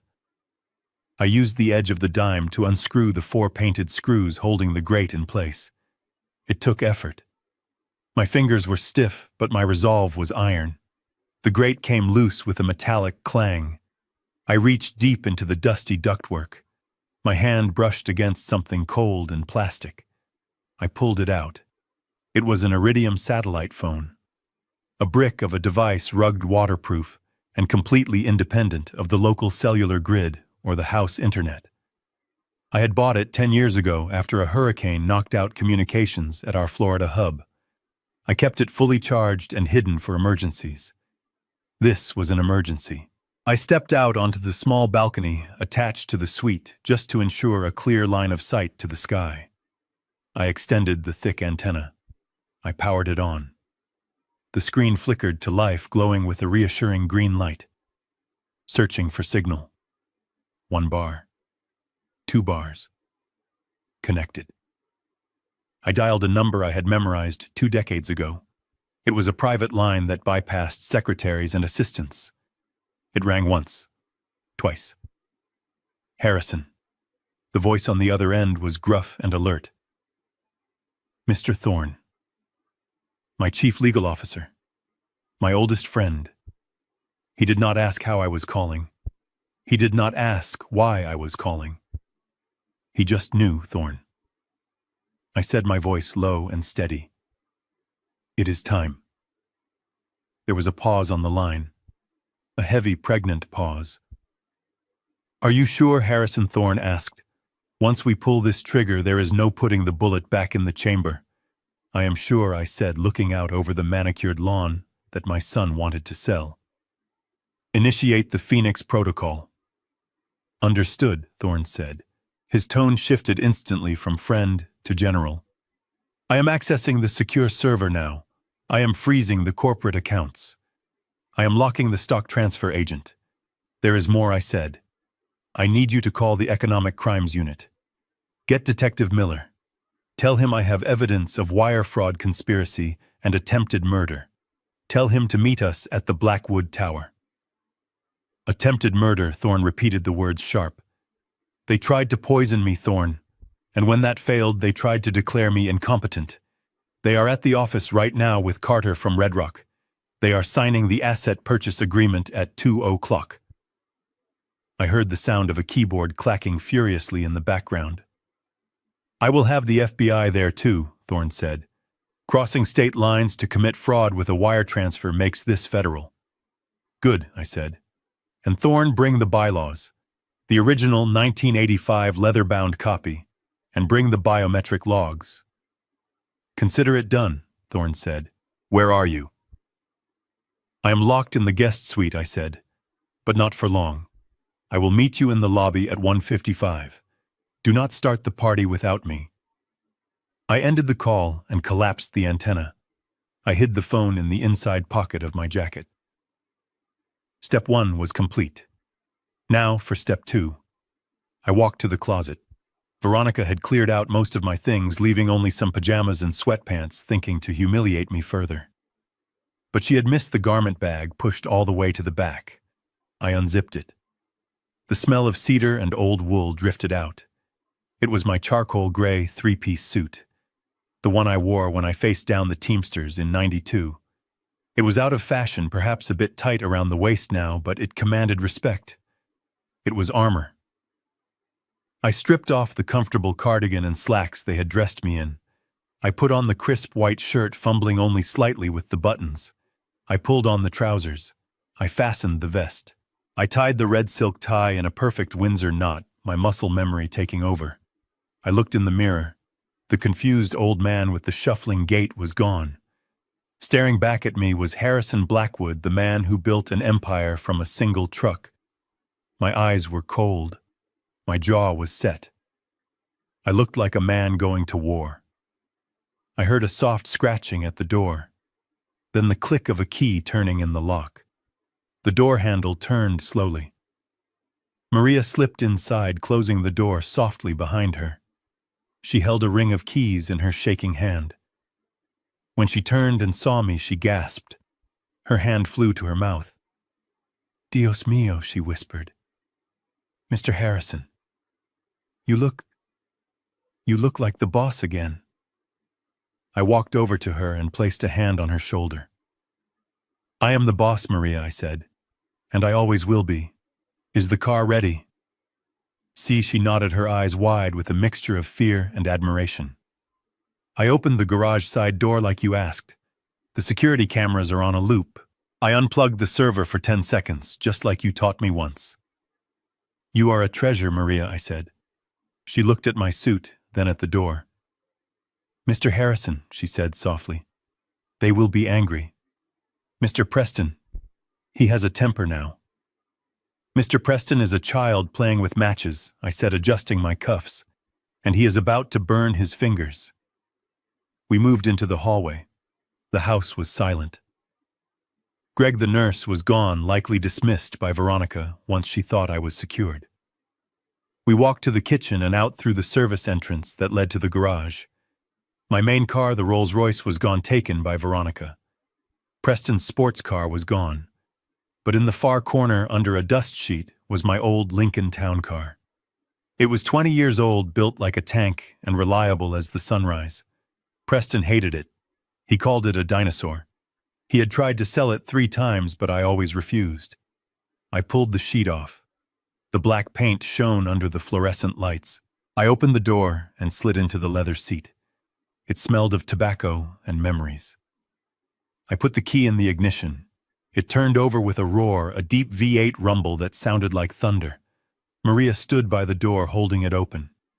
"Go, Mr. Harrison," she said. "Go get them." I looked at her one last time. "Pack a bag." "Maria," I said, "when I come back, things are going to be very different here. You might want to take a vacation while the dust settles." I put the car in gear. The garage door opened slowly. I didn't wait for it to fully rise. I punched the accelerator and the Lincoln shot out into the sunlight. I drove down the long driveway, past the manicured hedges, past the security gate that opened automatically for my transponder. I turned onto the highway and headed toward the city. The skyline of Chicago rose in the distance, a jagged line of steel and glass. In the center of it stood the Blackwood Tower, my tower. My son was sitting in my chair, selling my legacy. He thought I was locked in a room crying. He thought I was finished. I pressed the gas pedal down. The speedometer climbed. I wasn't just driving to a meeting. I was driving toward my vindication. The Phoenix Protocol was active. The trap was set. All that was left was to spring it. While I navigated the heavy afternoon traffic pushing the old Lincoln town car toward the city limits, the scene inside the Blackwood Tower boardroom was unfolding with the tragic inevitability of a Greek tragedy. I knew exactly what was happening in that room because I had spent 40 years studying human nature, and I knew the players involved better than they knew themselves. My absence created a vacuum, and the sharks were rushing in to fill it. Inside the boardroom, the air was cold and recycled, smelling of stale coffee and expensive ambition. The room was packed to capacity. On one side of the long mahogany table sat the shareholders, a mix of nervous pension fund managers and greedy day traders who only cared about the quarterly returns. On the other side sat the executives from Red Rock, looking like a pack of wolves eyeing a wounded deer. And at the head of the table, in the heavy leather chair that had molded to my back over 3 decades, sat my son, Preston. He looked small in it. The chair was designed for a leader, and Preston was a follower. He shifted uncomfortably, adjusting his tie, sweating under the collar of his shirt, despite the chill in the room. Standing behind him, resting a manicured hand on his shoulder, was Veronica. She was the true power in the room, and she knew it. She radiated a toxic energy, a mixture of arrogance and triumph that filled the space like a noxious gas. Preston cleared his throat, tapping the microphone with a nervous finger. The sound echoed through the room, silencing the murmurs of the crowd. He looked pale, his eyes darting toward the door, as if he expected me to burst in at any moment. But when the doors remained closed, he seemed to gain a fragile sort of confidence. "Ladies and gentlemen," Preston began, his voice shaky at first, but gaining strength from Veronica's grip on his shoulder. "Thank you for coming on such short notice. We have gathered here today to make a difficult but necessary announcement regarding the future of Blackwood Logistics." He paused, taking a sip of water, his hand trembling slightly. "As many of you know, my father, Harrison Blackwood, has been the heart and soul of this company for 50 years. But time comes for us all. It is with a heavy heart that I must inform you that my father has suffered a severe cognitive decline. His doctors have diagnosed him with advanced dementia, and he is no longer capable of making rational decisions or leading this organization." A ripple of shock went through the room. The loyal employees, the ones who had been with me since the days of paper logs and CB radios, looked devastated. Arthur, the vice president of operations, who had started as a forklift driver under my supervision, put his head in his hands. Sarah, the head of human resources, wiped a tear from her eye. They were mourning the man they thought they knew. Veronica stepped forward, then taking the spotlight she had craved for years. She did not look sad. She looked energized. "It is a tragedy," she said, her voice smooth and practiced. "But business must go on. Harrison has signed a full transfer of authority to Preston and myself. We are now the legal guardians of both his person and his estate. And our first act as the new leadership is to secure the financial future of this company." She gestured toward Carter, the CEO of Red Rock, who was sitting at the opposite end of the table looking bored and impatient. "We have reached an agreement with Red Rock Corporation for a complete acquisition of Blackwood Logistics," Veronica announced. "This deal will provide immediate liquidity and ensure that the shareholders are protected." Arthur stood up, his face red with anger. "Acquisition?" Arthur spat. "You mean a liquidation? I have seen the preliminary terms, Veronica. You are selling us for parts. You are selling the fleet, the warehouses, the routes. You are shutting down the pension fund."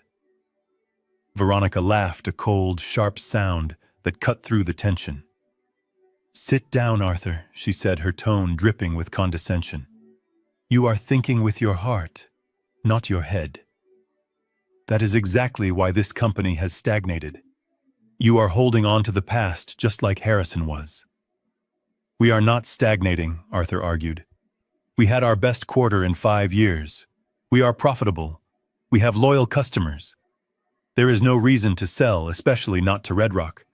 Carter will fire half the staff by Monday. Carter smiled a predatory grin that showed all his teeth.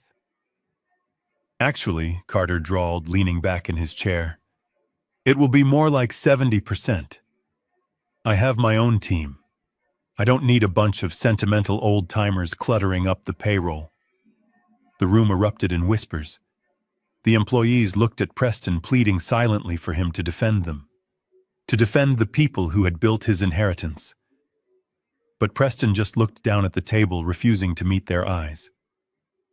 This is what happens when you refuse to evolve, Veronica said, her voice rising over the noise. She walked around the table, her heels clicking on the floor like gunshots. She stopped behind Arthur's chair. You are a dinosaur, Arthur, she said. You and all the other loyalists. You thought your tenure would protect you. You thought Harrison would protect you. Well, Harrison is drooling in a cup right now, and he isn't coming to save you. She looked around the room, making eye contact with every senior manager I had hired. Effective immediately, she declared. Everyone with more than 20 years of service is being offered an early retirement package. And by package, I mean 2 weeks severance and a cardboard box. If you don't like it, you can sue us. But I warn you, we have the best lawyers in the city. Drake, the corrupt lawyer, nodded from the corner, confirming the threat. This is a new era, Veronica continued, pacing the room like a tiger in a cage. We are trimming the fat. We are turning this sluggish family business into a pile of cash. And Preston and I are going to enjoy it. She turned to Preston, her eyes flashing. Tell them, Preston. Tell them about the plans. Preston looked up, his face slick with sweat. We believe this is the best path forward, he stammered. The market is volatile. Cashing out now protects the value. Protects the value, Arthur shouted.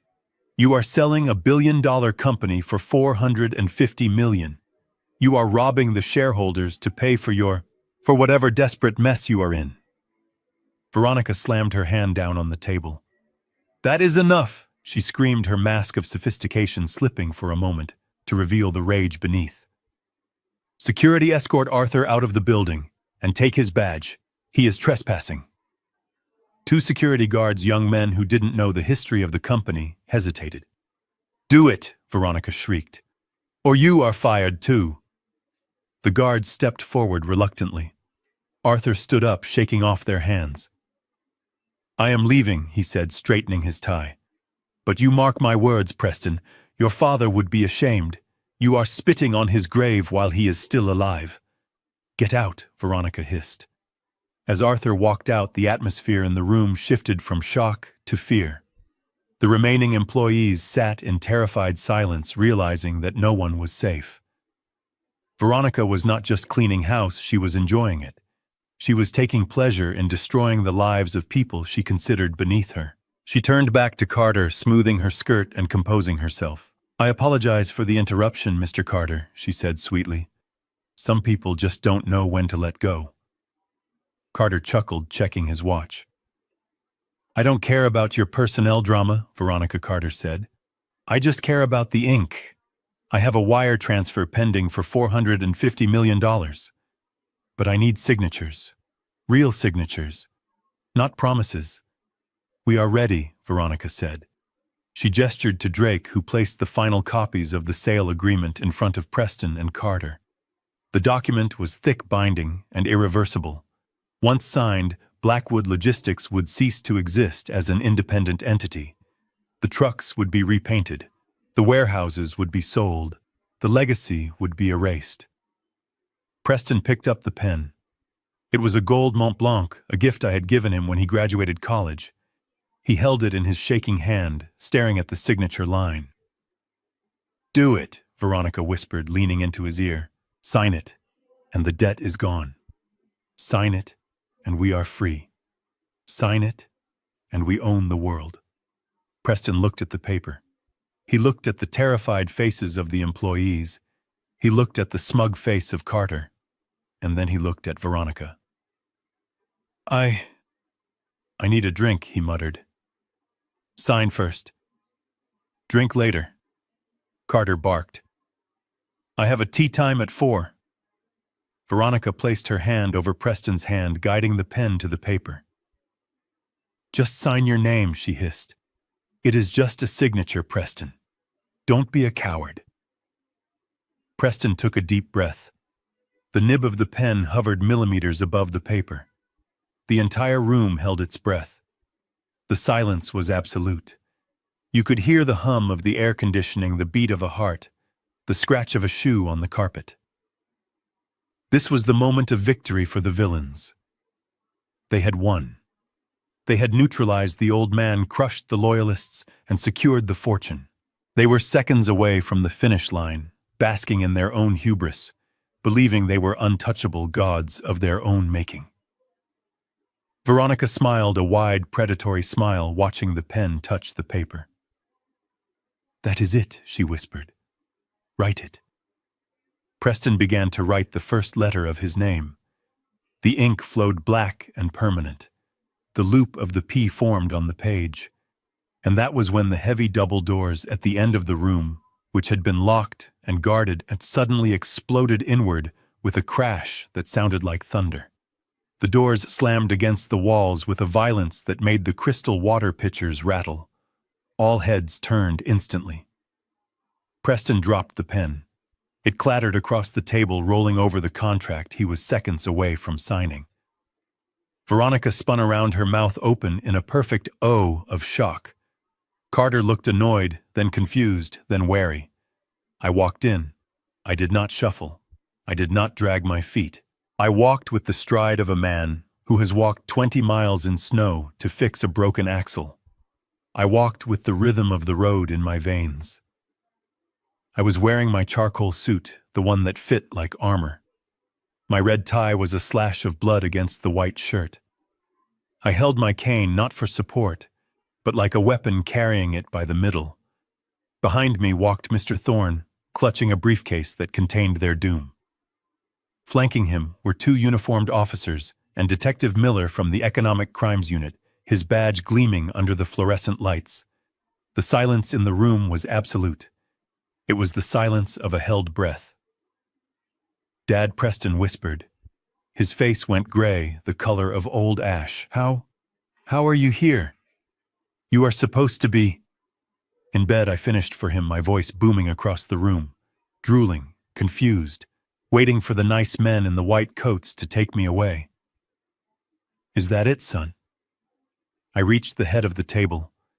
I looked at the empty chair where Preston sat. He scrambled out of it, nearly tripping over his own feet, terrified by the sheer physical presence of my rage. I did not sit down. I stood there, looming over them all.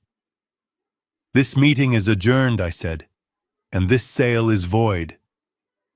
Veronica recovered first. She was a fighter, I had to give her that. She stepped forward, her face twisting from shock into a mask of indignation. Security, she shrieked, pointing at me. Get him out of here. He is having a psychotic break. He is dangerous. He escaped from his nurse. The security guards looked at me. Then they looked at the police officers standing behind me. They wisely decided to inspect their shoes. I am not the one who is dangerous, Veronica, I said calmly. I reached into my jacket pocket and pulled out the thick stack of documents Thorne had prepared. I tossed them onto the center of the table. They landed with a heavy thud, sliding across the polished wood until they hit Carter's water glass. Mr. Thorne, step forward, please. Thorne walked up to the table. He adjusted his glasses, looking at Drake, the corrupt lawyer, with a mixture of pity and disgust. According to Article 4, Section 12 of the Blackwood Logistics Corporate Charter, Thorne announced, his voice dry and legalistic, any transfer of majority ownership requires the chairman's signature to be executed with his registered dominant hand. Thorne picked up the document I had signed earlier, the one Veronica thought was her golden ticket. He held it up for the room to see.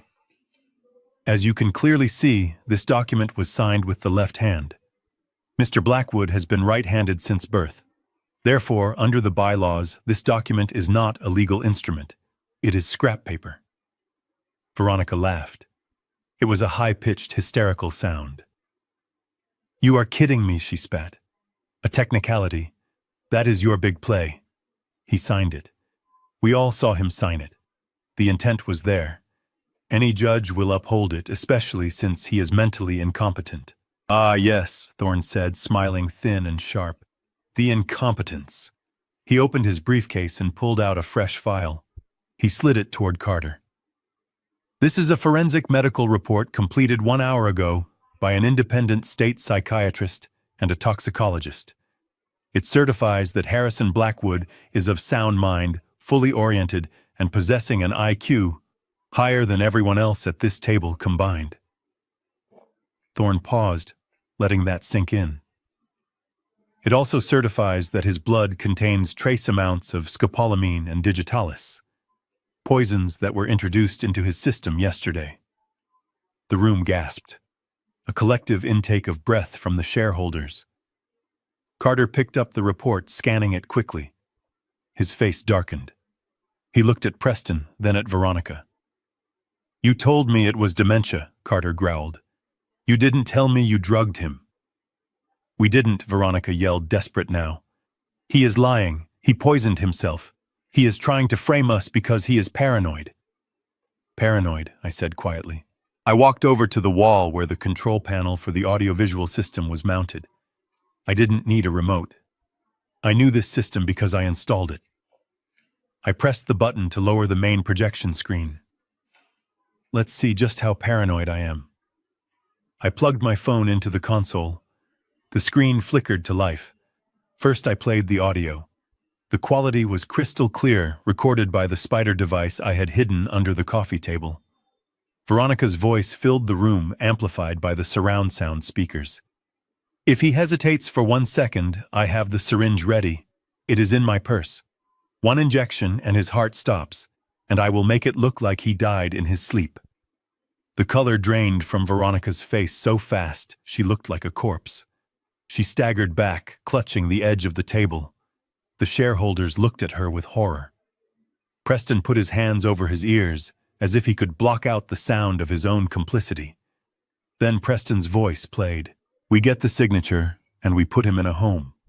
We are not killing my father. And Veronica's reply, the slap echoing through the speakers. You are a useless coward, Preston. I am the one doing the dirty work. I stopped the audio. The room was silent enough to hear a pin drop. I looked at Veronica. Dirty work, I said. Like this. I swiped the screen. The video played. It was grainy, taken from the camera I had hidden in the kitchen vent years ago, but the image was unmistakable. It showed Veronica standing at the counter. It showed her taking a bottle of pills from her purse. It showed her crushing them. It showed her dancing, humming a little tune as she stirred the powder into my coffee cup. I paused the video on the frame, where she smiled at the poisoned cup. I turned to face the room.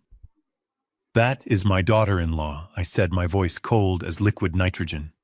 Preparing my breakfast. Carter stood up. He shoved his chair back so hard it tipped over. He looked at the contract on the table, then at Preston. I am out, he said. The deal is off. I don't do business with murderers. He looked at me, and for the first time I saw respect in his eyes. You played me, Harrison, Carter said. You played us all. I didn't play you, Carter, I said. I just let you see who you were really getting into bed with. Now get out of my building before I have you arrested for conspiracy. Carter didn't argue. He gathered his team and marched out, leaving the treacherous duo alone in the center of the storm. Veronica stood frozen, staring at the screen. The evidence was irrefutable. Her arrogance, her hubris had been stripped away, leaving only the naked reality of her crimes. She looked at me, and her eyes were not defiant anymore. They were terrified. And Preston, my son. He was weeping. Not the fake tears from the hospital. These were the tears of a man who realizes he has burned his life to the ground, and there is no insurance to cover the damage. Detective Miller stepped forward. The jingle of handcuffs was the only sound in the room. Veronica Blackwood. He said, his voice flat, and professional. "You are under arrest for attempted murder conspiracy and wire fraud." Veronica screamed. It was a raw, primal sound. She lunged toward me, her hands clawed into talons. "You old bastard," she shrieked. "You ruined everything. You should have just died." She didn't get far. Two officers grabbed her, forcing her arms behind her back. She thrashed and kicked, cursing me, cursing Preston, cursing the world. But the handcuffs clicked shut, the steel biting into her wrists. Preston stood up slowly. He held his hands out to the detective, surrendering without a fight. He couldn't even look at me. "Dad," he whispered. "I am sorry." I looked at him. I looked at the boy. I had raised the man who had stood by while his wife planned my death. I felt a pain in my chest that no medicine could fix. But I pushed it down. I locked it away in the same place I kept my fear and my doubt. "I am sorry too, Preston," I said. "I am sorry I didn't teach you that integrity is the only currency that matters." I turned my back on them. I watched the reflection in the window as the police led them away. My son and his wife marching out of my life and into a prison cell. The room erupted into chaos behind me, shareholders shouting questions, reporters who had snuck in flashing cameras. But I didn't turn around. I stared out at the city, at the empire I had built and saved. It was mine again. Totally and completely mine. But as I stood there, surrounded by victory, I had never felt more alone. The king had returned to his throne, but the castle was empty. The officers began to drag Veronica toward the exit, and that was when the last facade of her sanity crumbled completely. She did not go quietly. She fought with the desperation of a cornered rat, kicking and thrashing against the grip of the law. Her perfectly coiffed hair came undone, falling in wild strands across her face. Her eyes, usually so cold and calculated, were now wide and manic, burning with a fire that had nothing to do with intelligence and everything to do with madness. "You old bastard," she screamed, her voice tearing at her throat. "You should have just died. Why didn't you just die? We deserved it. We earned it waiting on you hand and foot for 10 years. I watched her with a stoic detachment. She was not shouting at me, really. She was shouting at her own failure. She was shouting at the universe for daring to deny her what she believed was her birthright. As they pushed her through the double doors, she twisted her head back for one last venomous look. "You will be alone," she shrieked, the sound echoing down the hallway even after the doors swung shut. "You will rot in this tower with your money, Harrison. No one loves you. No one." The silence that followed her exit was heavy and suffocating. The shareholders looked at the floor, uncomfortable, with the raw, naked display of greed and hatred they had just witnessed. But I was not looking at the shareholders. I was looking down. Preston was still there. My son, the boy I had taught to ride a bike, the man I had entrusted with my legacy. He had watched his wife be arrested, and he had not moved a muscle to help her. He had not said a word in her defense. He was trembling, his breath coming in short, ragged gasps. When he realized that Veronica was gone, that his shield and his mastermind had been stripped away, he collapsed. It was not a graceful fall. He simply dissolved, sinking to his knees on the plush carpet of the boardroom. He crawled toward me, his expensive suit pants dragging on the floor, his dignity abandoned completely. He reached out and grabbed the leg of my trousers, burying his face against my knee. "Dad," he sobbed, his voice muffled by the fabric of my suit. "Dad, please. You have to help me." I didn't want to do it. She made me. She said it was the only way. I was scared, Dad. I was so scared. I looked down at the top of his head. I saw the thinning hair, the sweat on his neck. I waited for a surge of paternal instinct. I waited for the urge to reach down and pat his shoulder, to tell him that everything would be all right, that Daddy would fix it. But the urge did not come. The well was dry. I reached down not to comfort him, but to remove him. I peeled his fingers off my leg one by one. His grip was weak, clammy, and desperate. I stepped back, creating a physical distance between us that mirrored the emotional chasm that had opened up over the last 24 hours. "Stand up, Preston," I said, my voice flat and devoid of emotion. "Have some dignity for once in your life." He scrambled to his feet, wiping his nose with the back of his hand, looking at me with wide, pleading eyes. "Dad, the debt," he whispered so the police wouldn't hear. "The syndicate. The deadline is midnight. If I don't pay them $15 million, they said they would kill me. You can't let them kill me. Just unfreeze the trust fund. Please. I will go away. I will never ask for anything again. Just save me this one last time." I looked at him and I saw the truth. He wasn't sorry for what he did. He wasn't sorry he tried to steal the company. He wasn't even sorry about the poison. He was just terrified of the consequences. He wanted me to be the safety net he had relied on his entire life. I leaned on my cane, staring him straight in the eye. "I am not your safety net anymore, Preston," I said. "I am the man you tried to declare incompetent. I am the man you were willing to sell to a slaughterhouse." "But I am your son," he wailed. I shook my head slowly. "No," I said. "My son died the moment he watched his wife pour poison into my cup and said nothing. My son died when he signed a contract to dismantle my life's work. You are not my son. You are a stranger who broke into my house." I signaled to Mr. Thorne. Thorne stepped forward holding a tablet. "Your personal accounts have been frozen pending the investigation into the fraud," Thorne said calmly. "Your credit cards have been canceled. Your access to the company buildings has been revoked effective immediately." Preston looked from Thorne to me, his face draining of blood. "But the money," he stammered. "The 15 million. "I suggest you start running," I said coldly. "Or go to the police and beg for protective custody. Tell them about your gambling. Tell them about the syndicate. Maybe a prison cell is the safest place for you right now. But do not look to me. The Bank of Harrison Blackwood is closed permanently. Officer, remove him." Preston opened his mouth to scream, to beg, to bargain, but the two officers stepped in, one on each side. They took him by the arms. He went limp, his legs dragging as they hauled him out of the room. He didn't fight like Veronica. He just wept, a broken, pathetic sound that faded as they dragged him down the corridor. I stood there alone at the head of the table. The room was empty of family now. Only the lawyers and the police remained. I looked at the contract on the table, the one with the jagged left-handed signature. I picked it up and slowly, deliberately tore it in half. Then I tore it again. "It is done," I said to the room at large.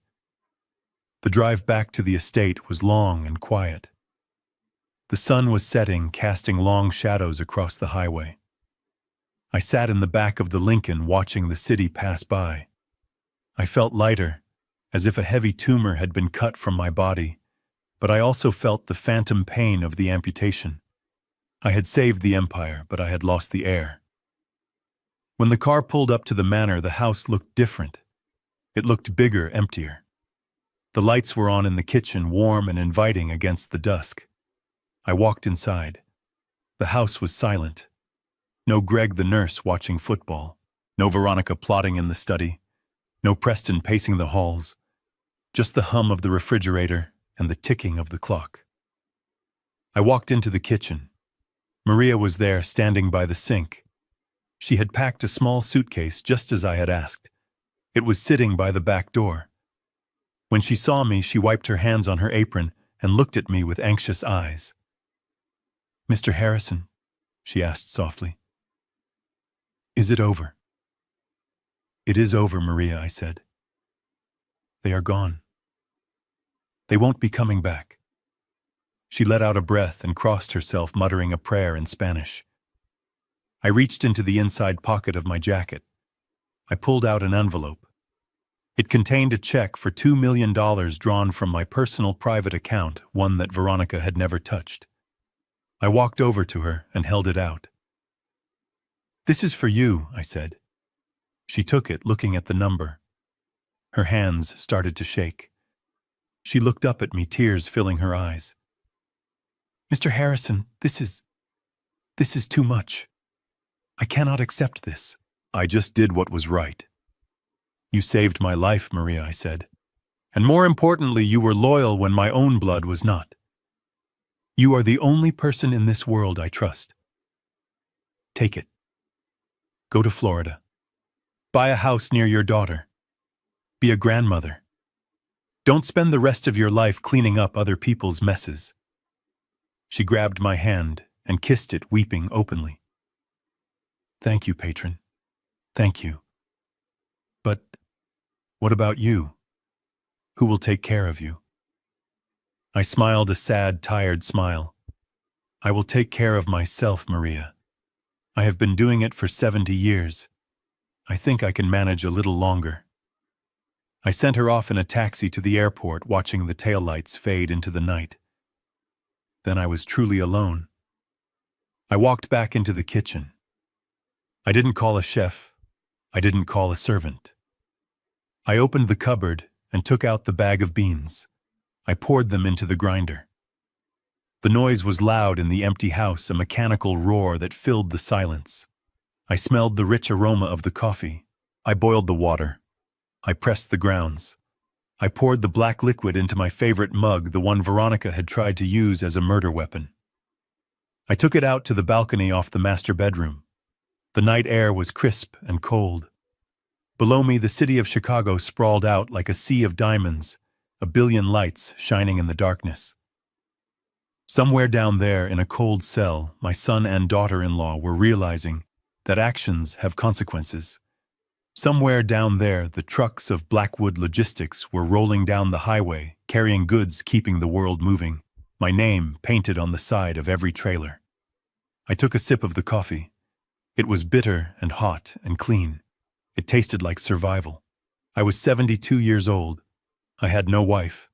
I had no son. I had no daughter-in-law. I was the last Blackwood standing in the castle I had built. The wind blew, rattling the leaves of the oak trees in the garden. It was lonely up here at the top, but as I looked out at the horizon, I realized something else. I was safe. I was free. And the empire was still standing. I raised my cup to the moon in a silent toast to the empty house. To the future, I whispered, whatever is left of it. I drank the coffee, and for the first time in a long time, I wasn't afraid of what the morning would bring. Harrison Blackwood teaches us a painful lesson about the true meaning of family. Blood is biology, but loyalty is a choice. Sometimes the people we sacrifice everything for are the ones holding the knife, while a stranger like Maria becomes our only shield. The story reminds us that setting boundaries is not an act of hate, but an act of self-preservation. It takes immense courage to cut off a toxic child, to choose dignity over a false peace. Being alone at the top is better than being surrounded by vultures. Trust actions, not words, and never let your guard down. Do you think Harrison was too harsh on his son? Or did Preston deserve to be disowned? What would you do if you found out your family was plotting against you? Let me know in the comments below. Please like and subscribe for more stories of justice and redemption.